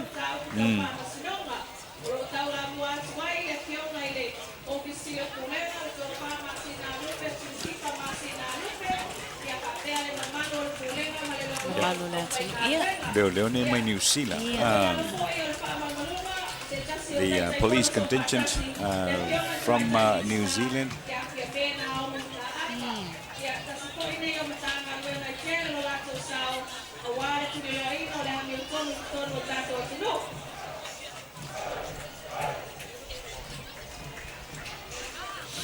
So mai mai officer tausi mavaenga the Public Trust Office. Pulenga foi mai whainga ruenga. Saunga le muai au i teu mau a seta, mau me tō tino. No, ai mea o whai sa wili o vanga tōna Vanga lava lea.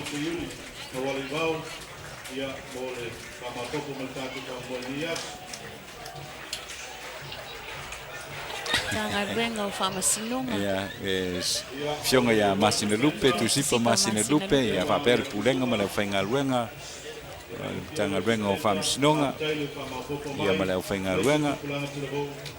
Ia, the Youth Alive Competition, Maputai.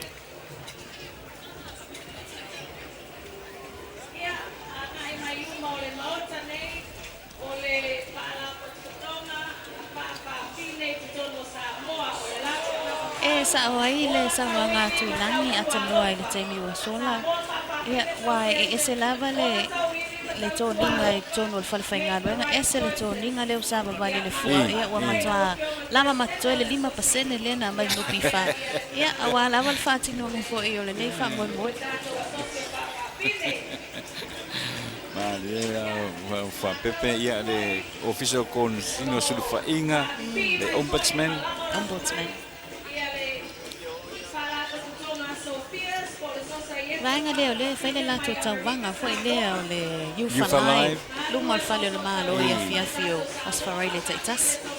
Ma nei le na whapena amate le valu se furu au siva, le nuinga le matua to tele lama.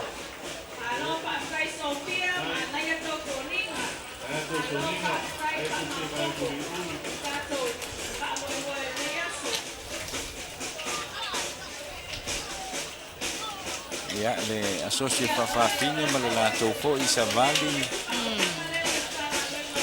Ma nai le pale o tamaita i le nā. Tamaita i ali i au le leina.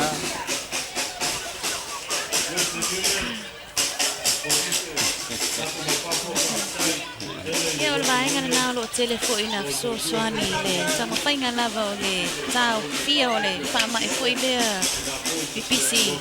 Tono le atu o lo so soani te le vaenga lea mo isi o awala e longo i fo i le mamalo le atu e aona pui pui mai i le atu langa.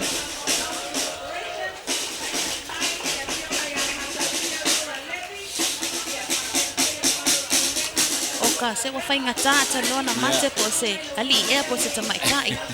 Ma nai o te unga. O le vaenga lea mai o tō mai Amerika Samoa. Mangeo. Mangeo.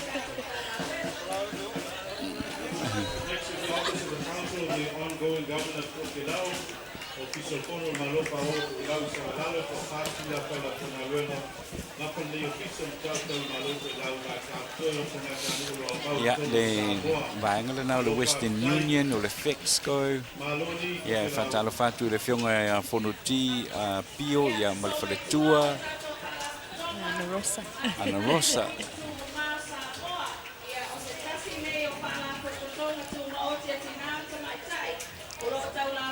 Samoa Housing Corporation.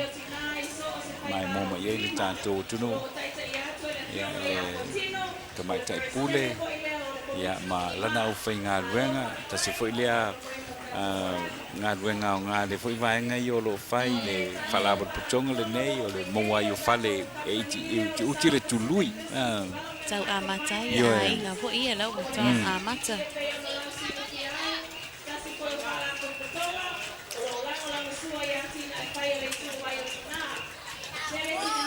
Pe o le official now to elau. Whapeo na taita ia mai fo ele li na Joeli. Lo wa ia le official i Samoa nei.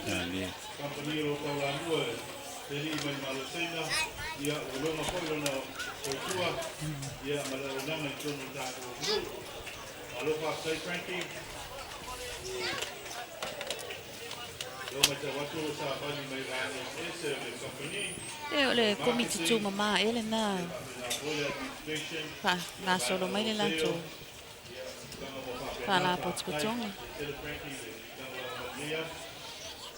ma nei era val fa moi au te la ngona o lo vela la vale la i muri nu nei le nei tu la o le aso au te la ngona fo i ia wa fai fushina i va le mamalu o le tunu o lo i muri nu ia o lo fa dia per fia le pati malanga fia ia awa o le nei aso ia o se aso e fa ngalo ngata wa to ye le lima sfuto sang o le tuto tasi o le tato o tunu ia ai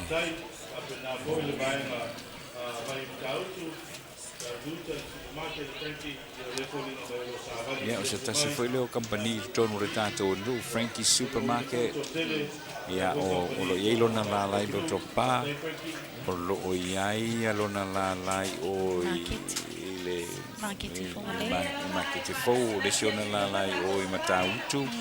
E matautu ta ia le ngate le nal fale o lo fou le ua tatala nei I le mesa Moles Samoa. Sunga ia Frankie Kai ia ma le tamaita ia May ia ma le pulenga ma le whaingaluenga le Frankie's Company Limited ia o le Savali mai foi maranga le na wholesale E o ngā whai company ne atanu e whapa ua le tau o loa. E te tono le atulu e whai whaantau wanga manisi company o loo iai foi le taimi le nei. E la mala tula na foulei o I Mangri o Kilani, o Kilani New Zealand. O iei le sila la o le company le nei, a le vai tau atu ia o le o lo. O tele lau whaingaruenga. O tele lau whaingaruenga o lo iai. Tele ai fo ia wano whaingaruenga mo alo ma whanau le atunu. Pei fōringa mai la o le ai, sa wali mai fo le ese whaleoloa. To whaleoloa ia ma. Wala na au whaingaruenga. Te fie lola po fer whaleoloa le sa wali le o kamale o sione. O le tangata ua lewa le tālonga o le whai supermarket. Ia. Le maenga le nā lo topa le nā ua o mai lumanei. Ia. E foi ma Savali. Savali. So e lau America Samoa e le iu o iei se la lao le Frankie. Supermarket I Vaitele. Tasila lea supermarket I Vaitele. To tele le whaingaruenga. Today the Worldwide Mission Training Center, previously known as the Mission Training Center. La awala nei sa kai bueno la awala missionary practice associate. Yo so mai mane. Mai to muli. Dasu la papitia la tumio ta pa mai alo pa tai Our Television 3 coverage from the Malaya Tuiātaga. Once again, you just see the end there of big contingent from Frankie's wholesale, Frankie's retail stores at Matautu, at in here, right here in the middle of town in Apia, one in Lokopa, the other one in Savali, the other one at Vaitele. So they're all here. That contingent there from Frankie's Supermarket, and also the branch, the new branch that was opened recently in Auckland, in Mangri, Auckland, Zealand. The Worldwide Mission Training Center.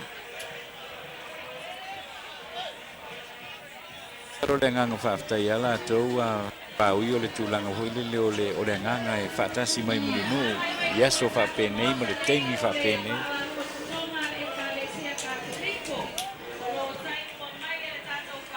Wai a le fia fale ali li fua tanua le nei yaso le matango fia o le o toi susulu mai le la ia ma le tulanga lava pe ona ile mapul fa il pu ia o pe senga o tulanga ia o fia fianga lava e pe ona amatalia mai foi le asana nafi ia le wa fa nga solo atu le so ia alato I mana nei lato ma le UB40 ia so tae e tau lava ile so lu le vai so fo tangale na le olo o iai e le temile nei e mai muli no atu ai mai tato fa moi fa mano atu le ona sai foi le tato tu mai mai Mori atu pere fa aftai, the Blue Sky Samoa, Abia Bottling, Ministry of Natural Resources, Pacific Easy Money Transfer, Samoa Ports Authority, Computer Services Limited, Polynesian Shipping Lines, Chickalicious Takeaways, Silver Transport and Centers Collections, Ministry of Commerce, Industry and Labor, Samoa Shipping Corporation, Pacific Holdings Limited operating Western Union in American Samoa and Samoa National Lotto. I'd like to welcome you as well from Moana TV and KVCK TV. The continuing coverage of the March Past from Malaya at Tiafau.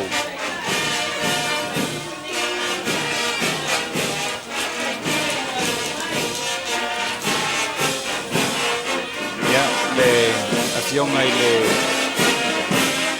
Moseniolo. Mataelima. Akia Picopole. Se tasina nei o fa ili o le a.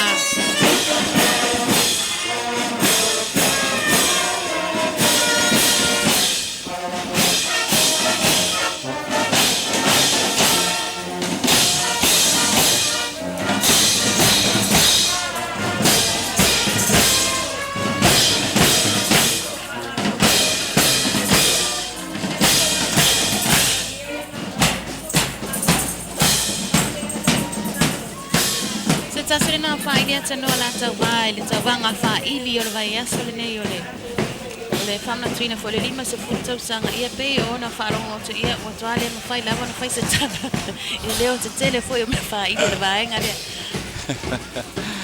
ma lo lava fa tailo mai mo mai pe le tanto no ia o le faili pu o lo tai atu le tai o le kalesia I Samonei so atu ma le faili pu so atu ma utalavo ese le kalesia a katoliko I Samonei ia o utalavo o vaenga ese o le kalesia e wa tasile ni e kalesia tele tutonu o le tato tunu ia le wa awe fantasi mai o Savali fantasi ma le tai o le kalesia I Samonei e mole toi le fa malo ma le fa tai ia ale tato fa sala longa nei lungo le TV tonu ia I tai ia mise o le Savali ato ale kalesia ia mo le fantasi mai fo ile nei aso le fa a moe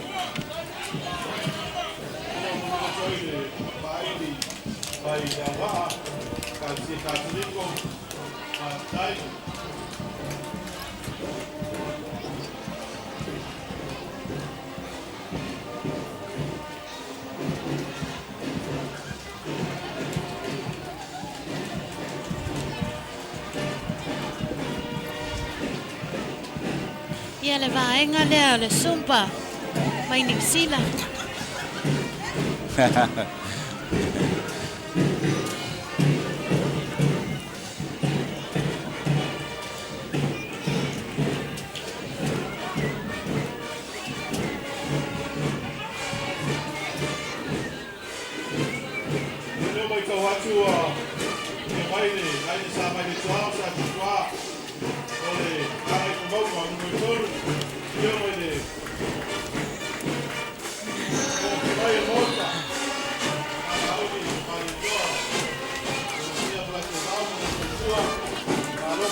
Invece poi fa il pula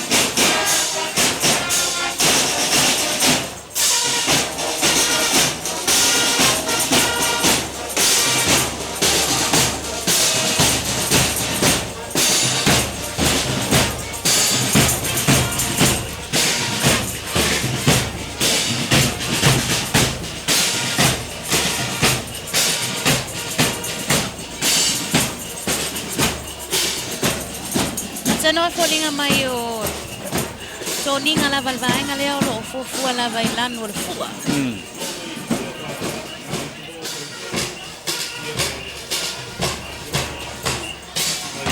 ia o le ainga Savali toa ma sa tua ia me fa tolu Pangai e sa sina maletui. te ona ai tai mai foi le Savali le fionga le fai pulo le tu malo ia o le fonga fetalai foi o le parlamento o Samoa le malona faletua sunga ia la ule le mali toa ia malona faletua ia ma tango fie ia o le malai le nei o la ule le ta te ia o le malai le nei e pule fatalo fatu le di fai pule ia na tele na ia o le fonga fetalai o le motofono le tato tunu Ia o le pule le fionga ia fe pulea ia tila ia malau whainga runga toa le malai fono ia toa i male Savali lea ua pei ona mai toa le sa mali toa ma sa tupua ia whamalo atu fo ili ni tu lao le aso ia o whanga solo pea ia le Savali wale te vai atu a paui whai u Savali le malofie malofie whai le lato whawhia fianga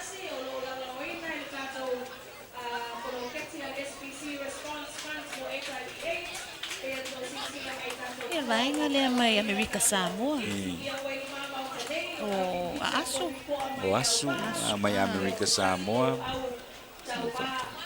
i whaifa se whamtalanga le o asu mawailoa mangeo lea e afo i awa i mail wha moe moe le nei o le awhianga asu ma le tu malo le ala taua e la tau ia leo lo whai mai masui o Amerika Samoa ia o le awhianga la iansu i le la tau leo lo whai le siva a o le tu malo le ala taua leo lo sauni mai mo le pesi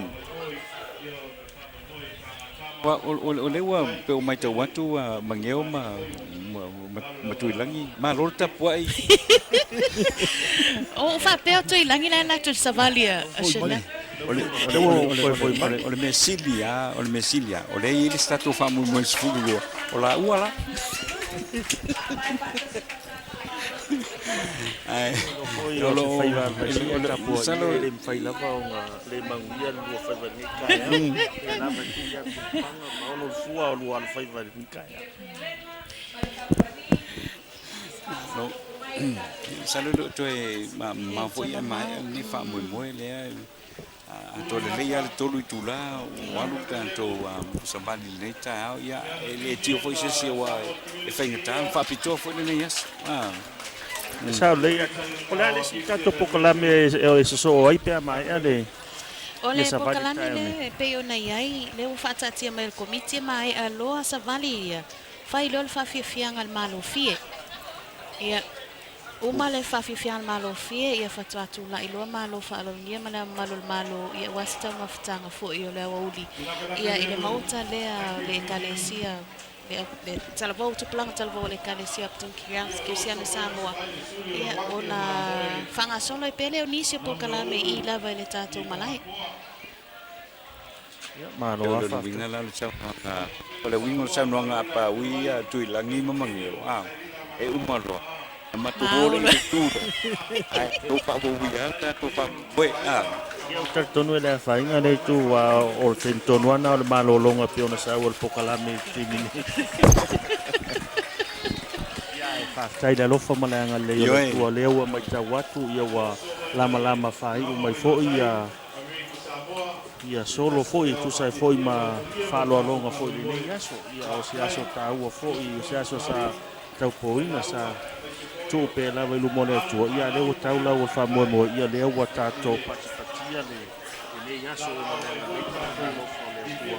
ia le to se ana ia ona fa ina le o solo e pe ona awai mai ia wa fa na tu no le lima su tau sanga su tato ma potas ya o le o tanga ia tu nei o le tasi la nei ai se fe so fam talanga tu lang I vanga le ai no la wa ma mo ia e pe la vana si le fia tanoa I o tasi foi le o to manu foi I le oi la to foi le o sa tawasa ina mai foi le maua ke mo mo pule le to fala ia na la waki ia o ia le o sto manu foi sa tu malo se lava e te atu I pulenga fo ia malo I fo ia le fo la na sa o la vai na fa u fo ia tu no mamao ia na mula o la waki ia ono le tau fainga lava ina ia mo se sa le tonga se ta to waki no ia le ala wa ta to bul mawina le nei aso le film tala mai o ona aina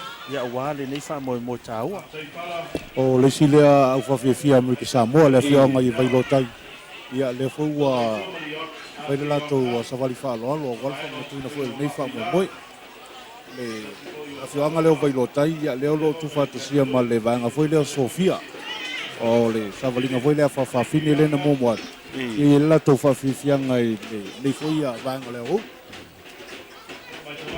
Malo lava whaftai o le...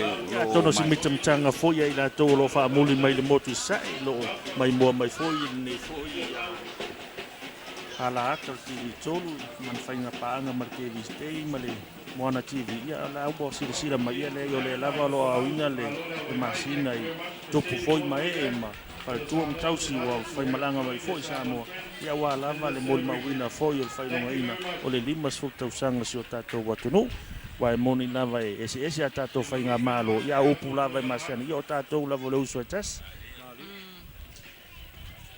Pasi atu ia le Pacific Forum Line ia o lea o lo o sauni mai le si vanga le tua a paui ia pe ona mai tau atu tua ia lo tue mau salo toi titia mai ia le tātou whamoe.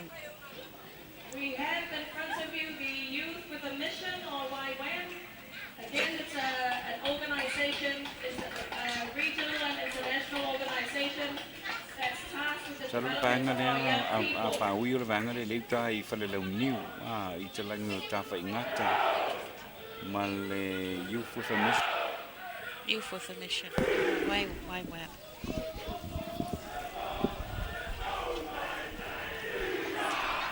Yeah, Lena.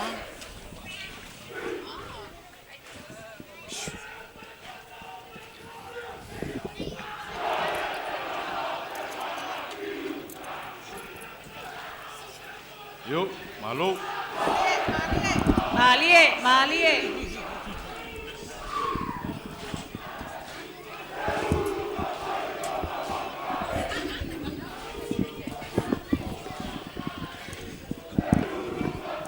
Nau tō mai moe te ngā lava le sou le sami ia sa whapena lava na o si la tō whapiafianga. Alo whaftai a inga wholau. Nga tonu lava lea lena tau nuku mai lea so lulu atanoa I vaa wholau. Vaa e fitu. Mai tau atu atanoa I sa nei lea sa whaimalanga atu lea. E tele atu nu o ia motu Pasifika sa fea le foi na o ilunga I Amerika ia o I foi lalo I Mexico mai si atu ia o ina I lulu tau talu e o I lato ia e whaftai foi le ia I lato foi na estofa e toi wha ola mai ia ta penanga foi o sa wholau ai foi atua ama matua I aso motua na iatu ia lea la wa toi tau nu mai uma ia sa yo atu ni tai taso Pasifika I tono si o tātou atu no ia se whiawhianga foi le ua mawalunga I foi le whamna tuinga o tātou limas fultausanga wai a mai atu nei ia ona toi saungi atu le wholau atu I fiti ia mau atu ai Solomona ia o ina le la whai ia le Art Festival ia atono I te le foi so lātou sao ia mase lātou fo ia tau tua foi tusai malea foi whamoe o atu nu o Pasifika Pei ole saunoanga lava tulangi le presidente foi la inga fola o Samoa ia na fiunga foi tuatanga loa Joe Annandale ole sine o tu lava ole tulanga pe ona ia va inga fola ulia ia ole toe fango mai lea o tulanga foi pe ona ia tu no Pasifika ia so ia femlanga I lunga le sami fa nga ia va nei pe o va fola ulia Tai mo whawhiwhianga, tai mo tūwhanalo. The Youth with a Mission, ole Tolo inga toi ngā malanga I sa ia e au ngā lava sa ia te a mose mā wanoa ma te oa numa ngeo. Ia wale lope pa te fōi mai ua matua o mā lusi lava I le lava ole tau mawhitanga I lungo ia va. Ese wha te lua malanga I Amerika Samoa. Ia koe kelingi skako special tu pai.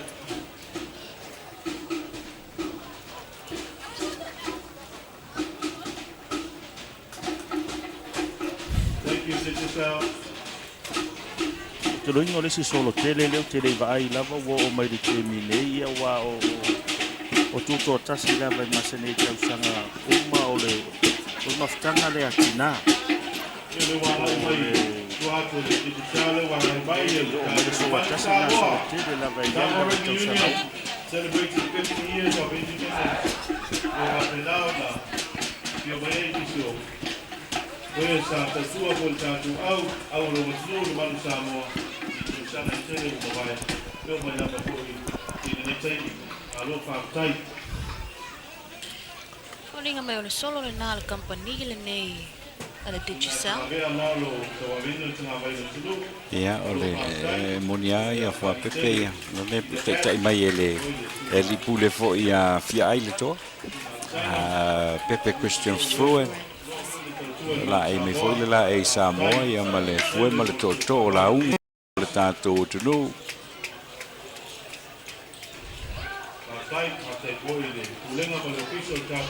O le vainga leo lo whapea na langoina se tasi fui o whaalinga tele o le tato tuto tasi le nei tau sanga pe o na iele mai I Love Samoa show le whai tailu mama o tala pola sunga fua lo whenga luenga to telefone na le nei a company tu fo le company na a mate Samoa sanga i luafe ma le lima na tau nu mai ai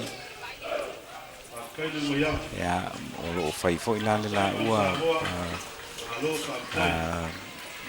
tau vanga i o nanga o telefoni fe ai i Samoa nei le li pule ma le whenga luenga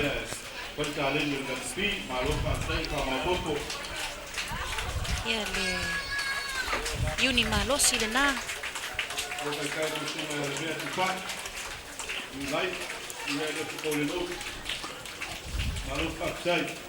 We are in the tail end of the march past of the 50th anniversary celebrations of Samoa's independence. And just coming through now is the Samoa Rugby Union and all those involved, inclusive of the Manu Samoa, the management, and everyone that's involved with the union, the new CEO, Fred Moa.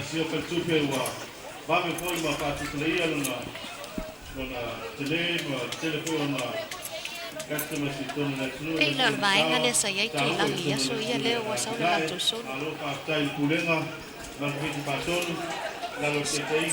Samoa calling all this.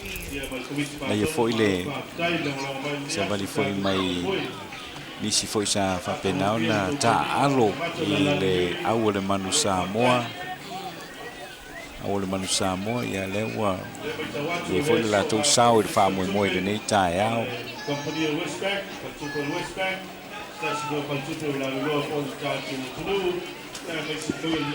O mai tawina fo ia matawina ia apa uile nei temi ia salo no le marosi o le vevela o le lai o to telefo ia ila to le sai i le malai tia faua fa penauna ta ape atu mai nei ia o fai mai ai le tato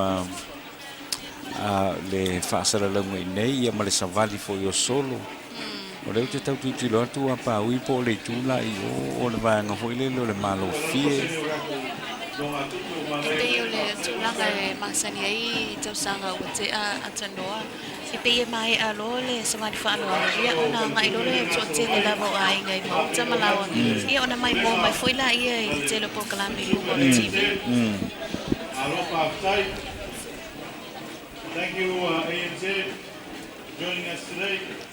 Thank you to the management, managing director, the staff, ANZ Bank, Grafstein. O le whare tupere nā le Samoa Commercial Bank. O le lātou sao fōi ia i le 5 tau sa. Tele foi le whainga luenga. Te ia tu le li pule ia ma le whainga luenga. Ia o le o muli mai tua ma le vanga le o le whare tupere West Bank. Fatalo fatu e foi le li pule ia whapena le pulenga ma le whainga luenga le foi company. O lo whapena foi o na tau ina pela la tu tau tua ele nata o fa le nga tupe ia o nisi tau tua fa le fa tupe o le muli mai tua ma la usima le ente o la tu la ina sa pulo la moana ia mi te pa na dia ia mai mo pepa la na dua. Se tasi le whare tupe o lo ave fo i wha mua i le au whai ve saunga le mua le au whai ngā ruenga. pe ona fai foi fa te inga foi le tinge tu poi foi se mu tu tono le fa le tupe ia ala ilo e la foi nga wenga ia nga yo inga foi me a ona fai sa nga le mu ai la to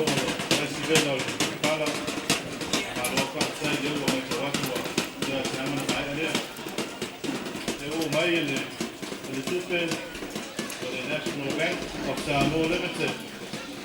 Whao pia i le teimio wharetupe, o nanga wharetupe tutono le tātua tunu mai atu le ANZ, o iwa mai atu le West Bank, ia lewa so mai, lewa mai mo atu i le ata le ANZ, i le fionga i le ongo i le vipule, i le pulenga ma le whainga ruenga, ne fo o nanga wa lewa tutono le tātua tunu.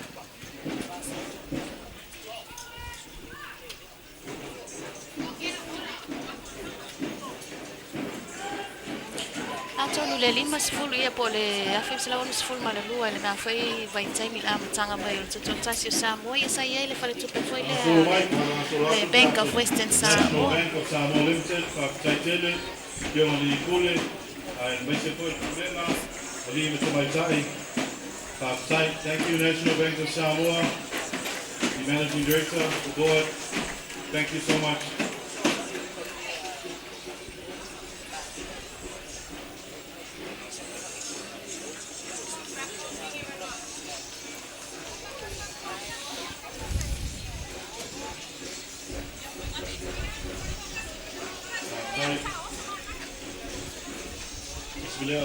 National Bank, o na to Fed Cash Power, ia le ia la to o na Victoria, ia pa ma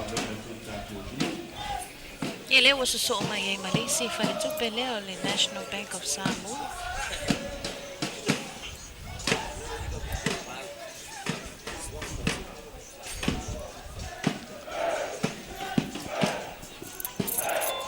Fai fo ia le whamanuia, ale se tasi foi fale tupe i tonu le tātua tunu mo le atu le whamalo i le teitei fono o le komiti whatonu o le pulenga ma le whaingaruenga ale fale tupe le National Bank o Samoa i lawa mai ale lātou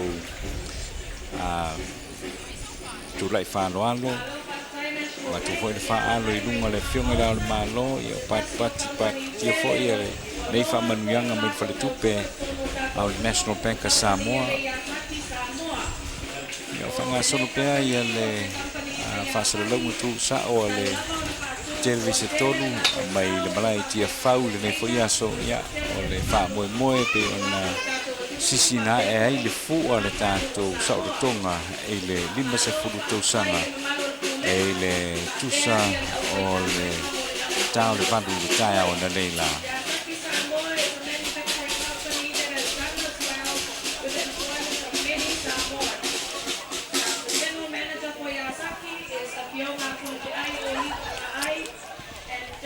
Colleagues are friends of Samoa who have helped in many ways to develop the country. Lo pakai pa iyo ang painga pena, pakai lo to wama na iyo pa mo world bank o tuno. Kasi po ineo bon sila pia le maluwa pia. Amai ta watu atalua ile tayao le ia silia ile se laula fai o fua ese o to si fama mianga. Ia ame se ta mai fu ala iti le pe ona mai ta wina o le tanga vai fu i ona tata malo. Tuna tonu la vale na apa ui pe ona ia le nei aso. Le male faftai o le nganga i le faftai le tu e lona lofa me lona ngale le. E le ngata o le malanga mai le afi se la uno lue o mai le so e mo ina iei fa lave lave. I le tātou tunu e pe ona iai le tsunami lea na malili wai e le tōtele o le tusa ma le selau mo na tupu tangata ia ai o lo manuia le tele o le tātou tunu ia le fo o mai le so ma le whaamana tuina o le whaamoe moe pe ona iai ia e le o tūna fo ina le tātou tunu o e le atua e mamuri atua i le whaamalo ma le whaaftai e le ngato lau whainga ruenga ma le lātou ngā ruenga o le toto manu pea mai le tua wale tātou tunu ia le tātou tunu wato o le whainga malo o le vaenga o loa ngai le malo ia o le ngaruenga le ufai lotu ma le ufai tutano ia o le ngaruenga li ima fai pule ngā nu o le tupautina ma tamaitai pe o i latou uma ia lea ua aona ave iai le faafetai ma le faamālo i lenei aso ia ona lea ua tatou auvia i le fiafia ma le manuia ia o le kampani lenei ai asaki ioe e tisa ma le valu se lau tagata faigaluega o loo ia i le taimi lenei Saulei lava lau saunoaga atanua ia o le ʻaufaigaluega toʻatele lava lenei lea ua maua ai foʻi e afioʻaga i o nuu ma aiga i faamauniaga ia o le maua i o avanua faigaluega mai se lava le itupā o tamaʻitaʻi ma pe o le itupā lava lenei o tele lava i le masani lava i tatou nuu ma afioʻaga ia e tele lava nonuu fo le falefai fatuaiga ia a lea ua maua le avanua e galulue ai foʻi ma fesoasoani i aiga ia mai se le tamao aiga o si o tatou atunuu ia ona e foliga mai o loo vaevae vaega le ʻaufaigaluega toʻatele lenei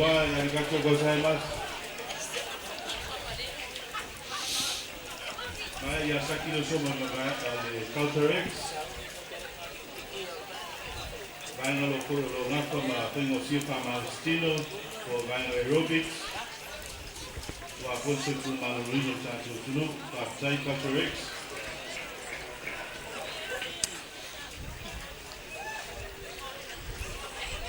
Ole ʻaufaigaluega lenei atanua e masina lava taʻitasi ma ave faamamiaga i le tagata tasili ana lelei lana galue totono o le faifaigaluega atu e masina taʻitasi ma e maua la le faailuga tupi e fesoasoani foʻi i faalavelave o aiga ma tulaga faapena ma anai foʻi sia taumafai tulaga tonu foʻi lani ai o le taumafaiga foʻi le la le pulega ina ia unaʻi tagata ina ia faamaoni ia unaʻi tagata ina ia auaʻi mai le loto o le galuega ua e lē po se lilo apaui o le e iai failefaigalu paua le mea o lae luatua le tagata ia na o le fia mau o le totogi i le faaiʻuga o le vaiaso a se upu foi lo le tuʻatoatoa o le tino i leai Culture X. Laso loa iai le whalamutonga le atanua. E fōlinga mai lo Savali mai tamaitai Vanessa. Culture.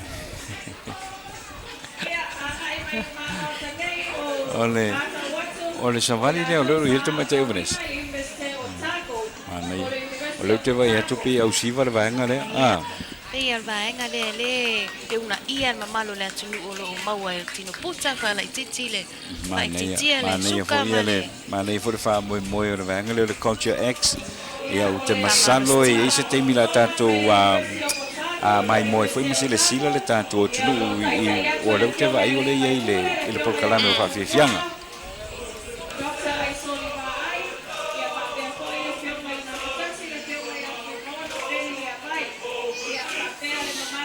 ia o le Malie Sharks mai le fioanga o Malie ia o le lato aula kapi le Malie Sharks ia mai le fioanga Malie le nei foi aso ia o mai foi fa mau popo mai o mai foi mai le lato fa manuia ia matato fia fa tasi ai bulu no le nei foi aso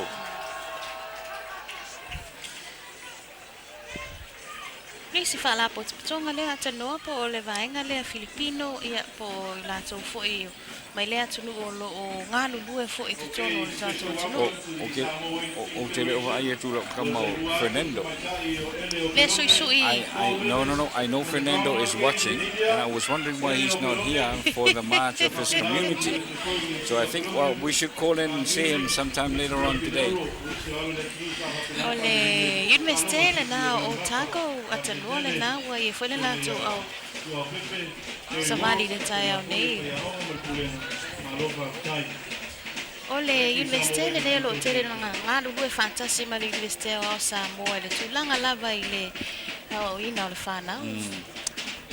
Ya le ngatele na le te vai atu ye misi sa o tawina ile universite le o Savali i le Savali le ia fionga le fai pule. Welcome the assemblies of God in Samoa, Harvard Bible College, in Tuiātaga.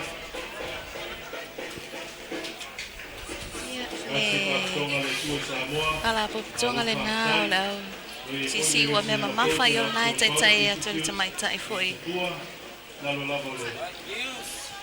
o lo fai masui o Samoa i le nei foi ta'alonga mataina ua sitia foi le tūlanga o Samoa i le nei foi ta'alonga i te tono le Pasifika ia ma le lalulangi atoa. Ele ta'alonga le sisi ua mea mamafa ia o lo ai et foi ro ia le fionga le Perestene Jerry Warwick lo Savali atu ma le vainga le na mana tua foi la le amata ile Retolu le faso amata lo le tau vanga sisinga o mamafa le lo fai mai tono le tanto o tino ia matule pa malo foi me fa tai le fionga ia tua Pepe ia ma lana pulenga ma le fai ngalanga ia ile tu fantasia foi o nei fa moi Ole Assemblies of God Galicia Patonga le tua o le aunga la le fatus pa ia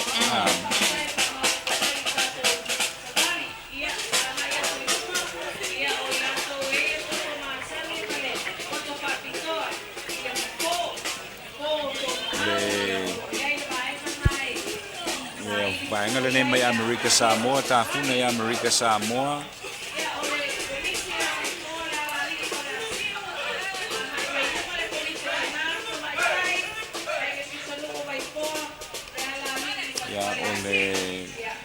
Angala ni mai savai mo tutele sala fai Lucia saloon chale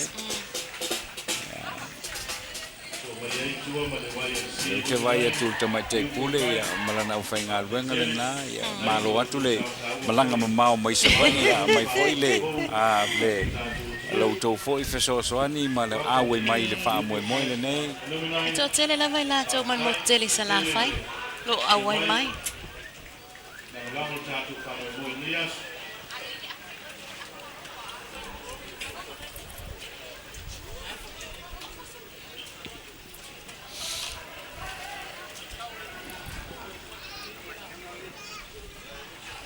Thank you, YFC.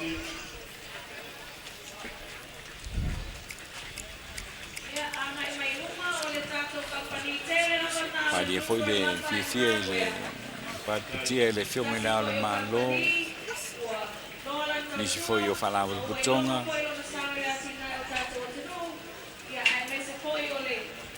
ole YFC Alumni Association pe sao Youth for Christ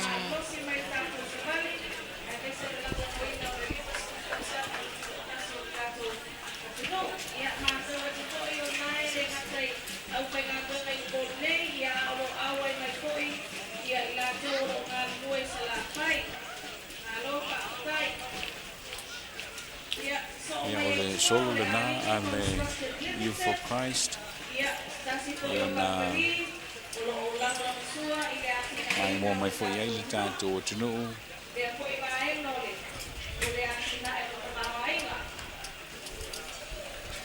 ni foi fa mo ma le nei aso sa tau po ina mai tele o tau sang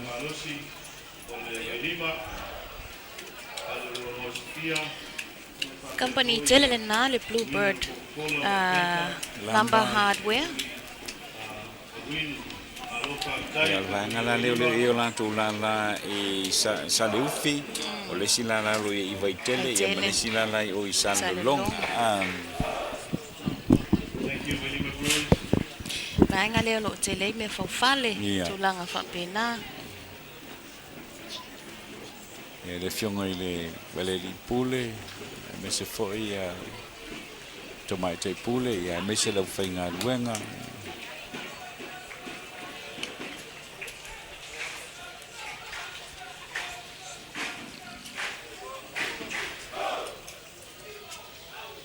mai to wino foi o lo Savali me foi lo fainga luenga mai de motele sala fai faftai atua ila to mo tele ngono le to tele foi mai le motele sala fai o lo fatasi mai mo le nu le yaso ia fa malo atu ia le ono sai taru sia to foi atu e la foi tu le moto lo to la ia lo fangie le tu fa mo ia le mesile le tato te fia fatasi e le fa mana tuino le lima o le lima se fulu tu sang o le tu tasi o le tanto o tunu Ata no ai le sauninga foi fa pitoa ina isa tu pa itele asonga fua. O famna tuila foi o le fua a Savali la tawia.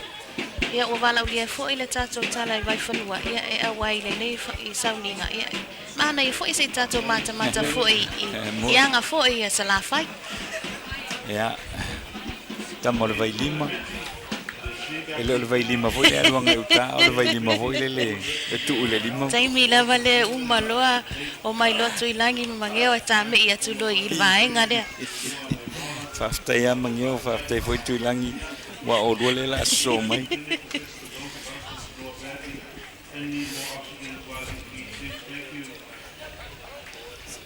Famalo foi le pulenga ma le fainga ranga, le pulenga mai fiti.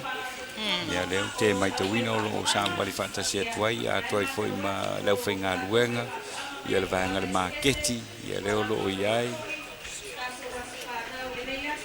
ia le si vaenga leo extreme builders Fela ia le company le mena leo tau tilo atu le teimi le nei mana ia le dio Conrad ia lai mo tu luma ia mafatasinga oi masalo la pulenga na extreme builders le sunga ya Conrad ia mafatasinga ia male au fainga duenga i man tu foi ele leva foi ni companhia lo te vai to tele lo fainga duenga no olo iai Pei level society le au fai fato anga jono la tunu Ya malo pa sai mas foi tu como trabalho na cama pa canal na agora mo le pa mo foi kaua vai atu ele o tona mau lava mai ala tato society la fai fato anga ya da sile po tu ole tato tunu ole fato anga awai yo me manino ya ole to tele lava o ia ole tato tunu ia ilo to ina fai fato anga ho ile fa fato le van foi to le commercial ela na fai ona ia fata una ia tele tu ya mele ine ole tele au temia ole fai ole fata ia tu fanu i avane i ole tau mafale ainga na to me pena ia ia le tau finga tele le na ina ia commercialize le tanto fato anga i Samoa e pe foi nei le tu langa le ulu le o tu tau mafai to awina tu fa fo se tasile nei o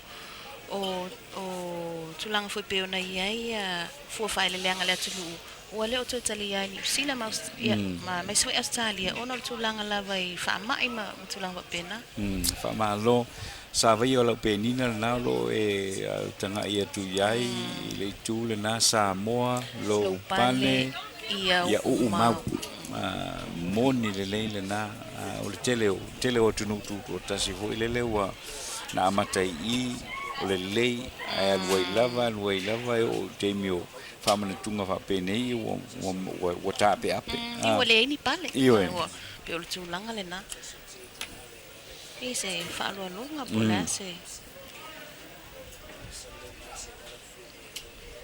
le fiongere li fai pule o le fanga ni pela o se talo mua tala fe unga foi lava le pale mai o le fionga le mamea ile matanga ruenga fato anga fainga faiva ia ai o lona i tu malo le si tu malo o le lei ia le fato anga ma tama ainga ia o le la tanga ia tu ia le tato tunu ia o nisi na fu fa ele le anga le ava tu lunga pe no va mai atu atano ele fai sua te le lava le o si ia to la wali le pe o fai sua le wa fai foi le fa sao le malo ia le foi mutai ai le tulu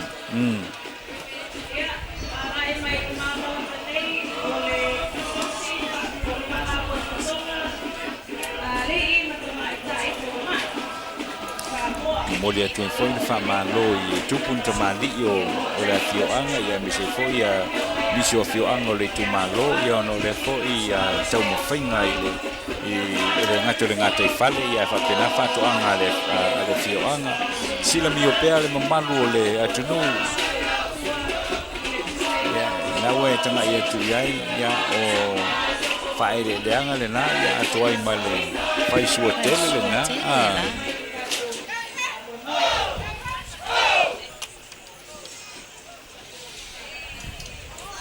vai ngare lo fa malo sil talo moi tu Vai ngala vane lo fai mo wala au mai fa mon mole pu e ma to talo mua ia nga fu e una ia le tupulanga tala mo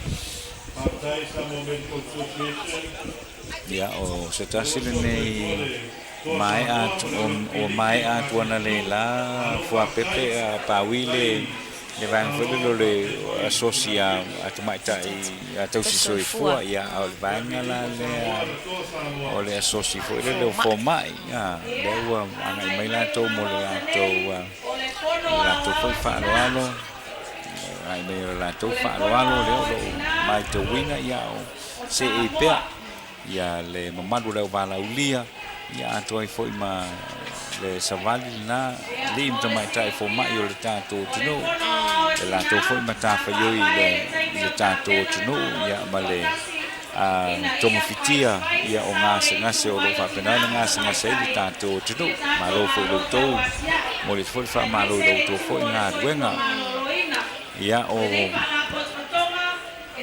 tomo tina tina o Samoa le sai sa no e na le la apa ia e pe yo le tulanga lava pe ona ia le tato malo e mata mai lava tono ai nga ia ale se tina ia wa fa le tono uma ele wa muli ia le o tata tono pe ole le solo muli le pe sa o atano ole fono wa tina wa le fatto no mai le pepa le ale committee o socio malo fi ia le o maua tu pito tua ia le Savali le nei o telo tina o le tanto o tunu ia tasi foi le nei a fala potonga ele misi tau sanga uma ona fai le Savali ia e au le la o tina o le tanto o tunu e o tinani o fa mau popoa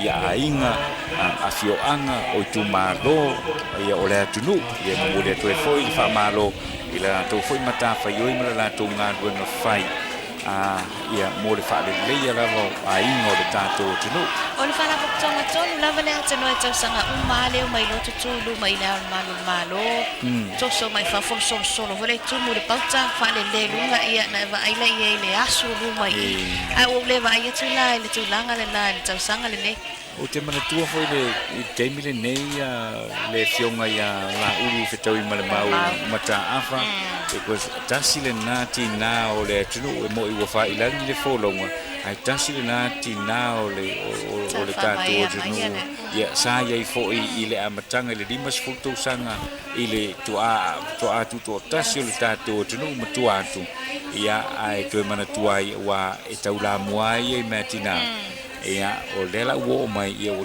fai lang ni le folonga ia e peita ia ne ia e toi mana tuai la tona i le nei tem ele ngatai la ia le fiona fto me mau la uru fto me mau ia le tele tina o le tanto tu no fai lang ni le folonga o le temi ni tato te toi mana tuai la to ke sa sai na mai le va fili o le fita o le tanto tu no ia o mai lava le te amu ia foi na tina o mai ta watu ma va ai atu ia I lunga o le tato TV le nei aso ia ma le la to foi nga duenga ele ngata mo nei ia o le nga I lu mo tato tunu alo fa tai pe ole tai ko I le fio mai le pa sino la to fa de ole na wa nga I mai le malo fi ole anga no Samoa Mana tua ata noa to lua masina taluai sa tama fai mai le sosile nei sa ili la to lo la e le la i Samoa ina ia fa atino le siva le nei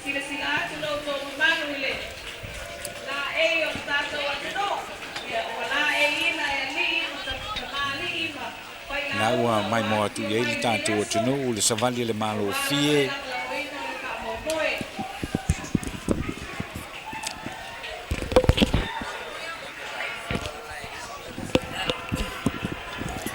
ia e pe o le tufunga tāta tau lava lena le sunga ia su ape le tātou te vai atu i le nei teimi o se tamari fo i wa e le ise si i Samoa nei atunu matunu i fafo apa uina te leiloa ia le sunga ia su ape ona o lona tā leni o loo ia i fo i le taino le te tau ia o malanga mali fosi ia o nisi o tupu mtamali ia e taingani nale malosi o nisi o afioanga maainga ia leo lo mai te wina i le la aina foi o le tau Samoa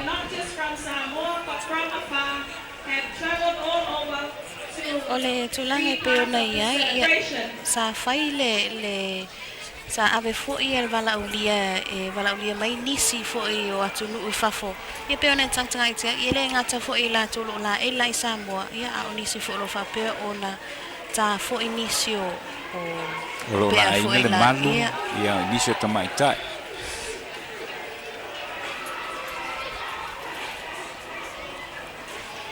wa o ke lo la to ia le ua fai wele tanto solo nei ia I le nei aso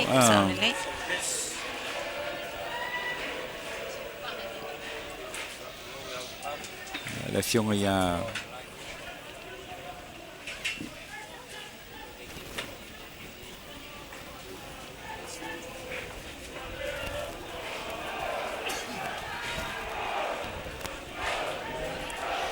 ile time le nei atanolo o fanga solo pea ia le taina foi o te tau mamalu I fane Samoa ia tua le pulenga o tangata tafau mai mo mai fafo ia pia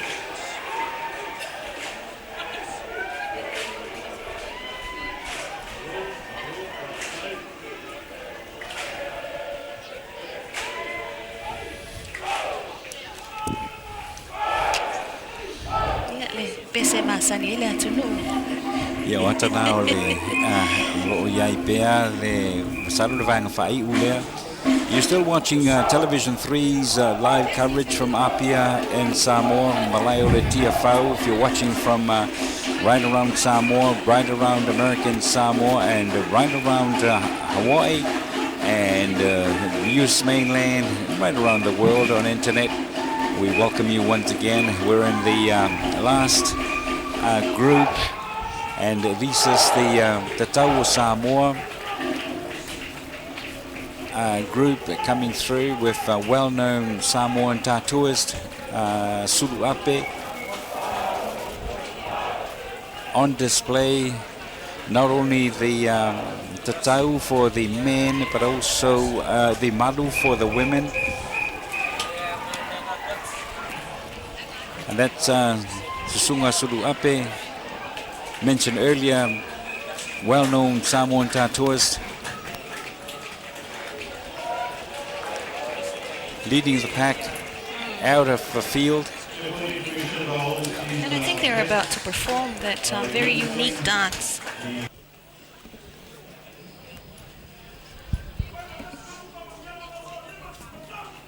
Malofi, mais famanuia mo lima suto sango Samoa. Le fio la ufianga la malo malo Samoa. Fio fo su el fondo suito fia. Fio foi la ufianga le palmia malo capeneta. Atainane le malo mata. Sanga te tato e luma I. Atainane le famsilonga. Ya man malo tato malo mai fafa mai se Samoa pot le so. O malo fia lei. O la to umo Samoa la ai le tau malo. Now the lima lava minuto la mata fa che fia e lo tato wauli. Ladies and gentlemen, there is a reason why we are last today. We want to make a statement to the world that Samoa's traditional tatau is well, true, and alive. Abaixa Pats! an extra word in the dictionary that we put there. And that is Tatui. Because we wrongly pronounce the word Tatau. And Samoa is the capital of tattooing around the world. Ladies and gentlemen, big hand for the Malo Fie.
Alo, Mali, kai whawhiwhia.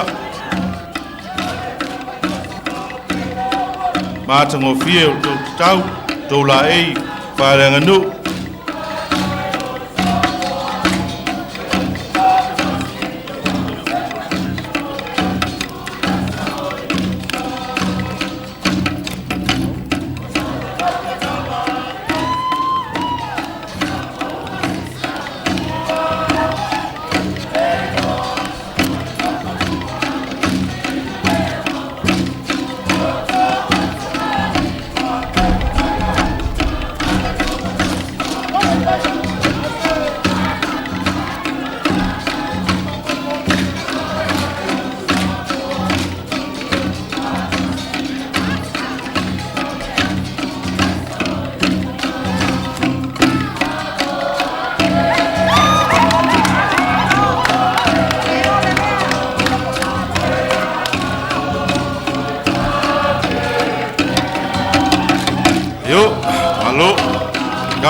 Kai whawhiwhia.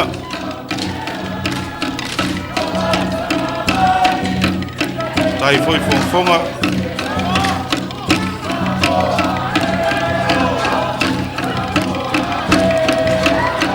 Eu mai mol tātou tunu mai so tātou malo fa lorongia, malo fa tai, tai lo to fa fiel dias.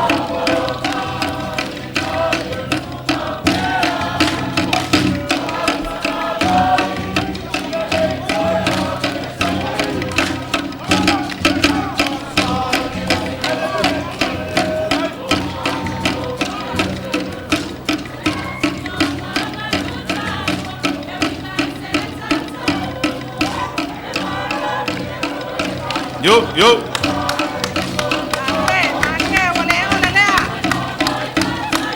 Ali, do level fatabat. Malo le sasa, malo le fai mea matang ofie. Wale ole lea.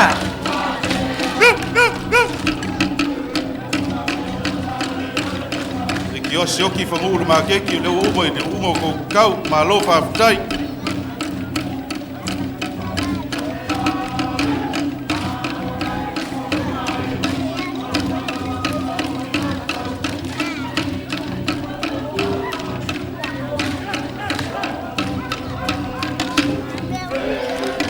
Sei pati mai, paftai la inga malo fie. Kai le mata ko fie o fai un on nei taia o mal nei aso.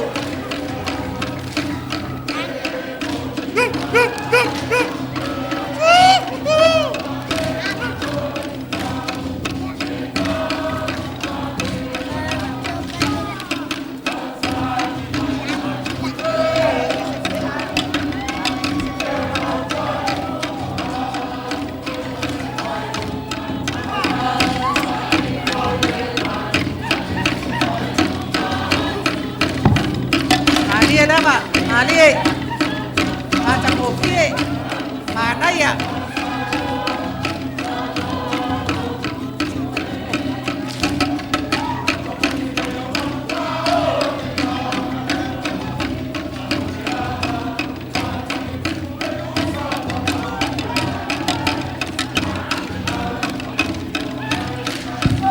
Tai, allo, dole on sai, le ole lea, fa tai, fa fifia. Tai mo sa sanga li e tuaso le velo la alo fa tai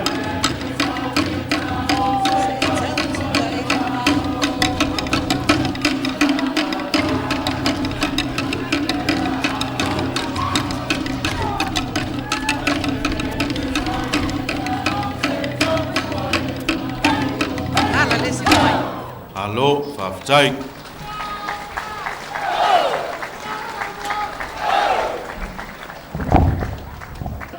Mela a fi mai tato sasa ina I fa peo le taulunga ai fa fi fianga malo fia le so ia la o fianga sua ma malo le fa lua lo to ainga ma malo ma le pai o tu funga tata tau Samoa nei o feo tato fatasiai ia fi mai tato taulunga ina fatasi ma malo malo le yaso tato wasa fia fa mla tuino le limas futo sango Samoa ia tato fia nei uli faftai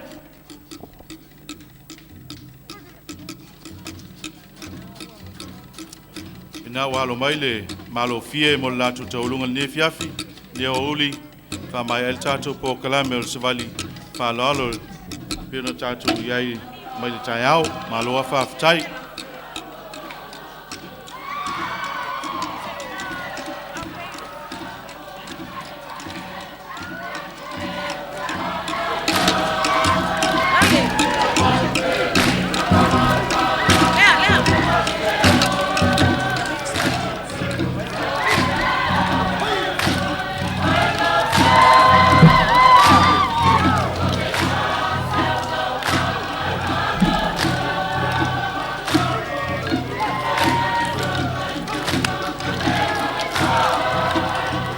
Allo, Kyle Sasa, Kyle Fonfonga, allo, Fafifia.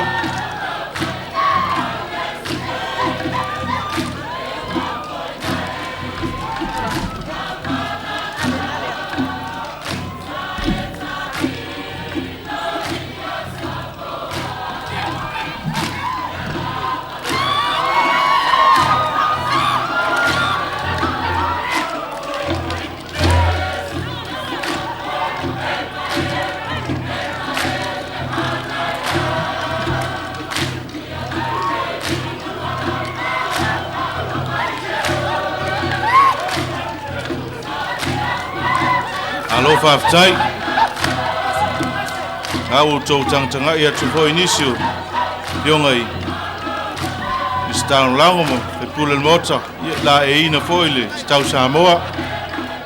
Alo whaftai.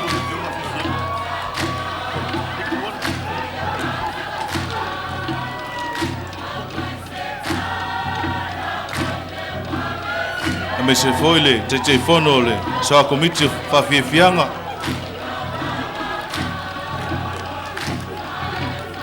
Malo whawhtai, tai mol whawhiawhianga. Tai foile au mawhola, ia manu maru tātou atunuru. Mai so tātou malo whanalongia, whawhtai whiawhia.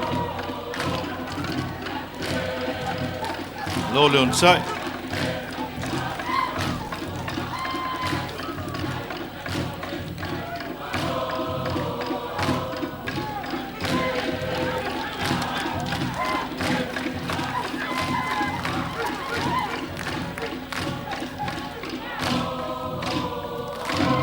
Alo, aftai, ole lea, sai mo le whawhiawhianga, tai lutu, mo le taulunga. Iwi nai ia le solo, tele pe o na amateina mai le tātonu le iwa le tai au nei, ia se whai mai nai se kone o mawai atu, ia le solo tele le nā Savali whaaloalo, ia wā fo ia le whaamana tuina o le 5 sango le tūto tasi o le tātou tunu.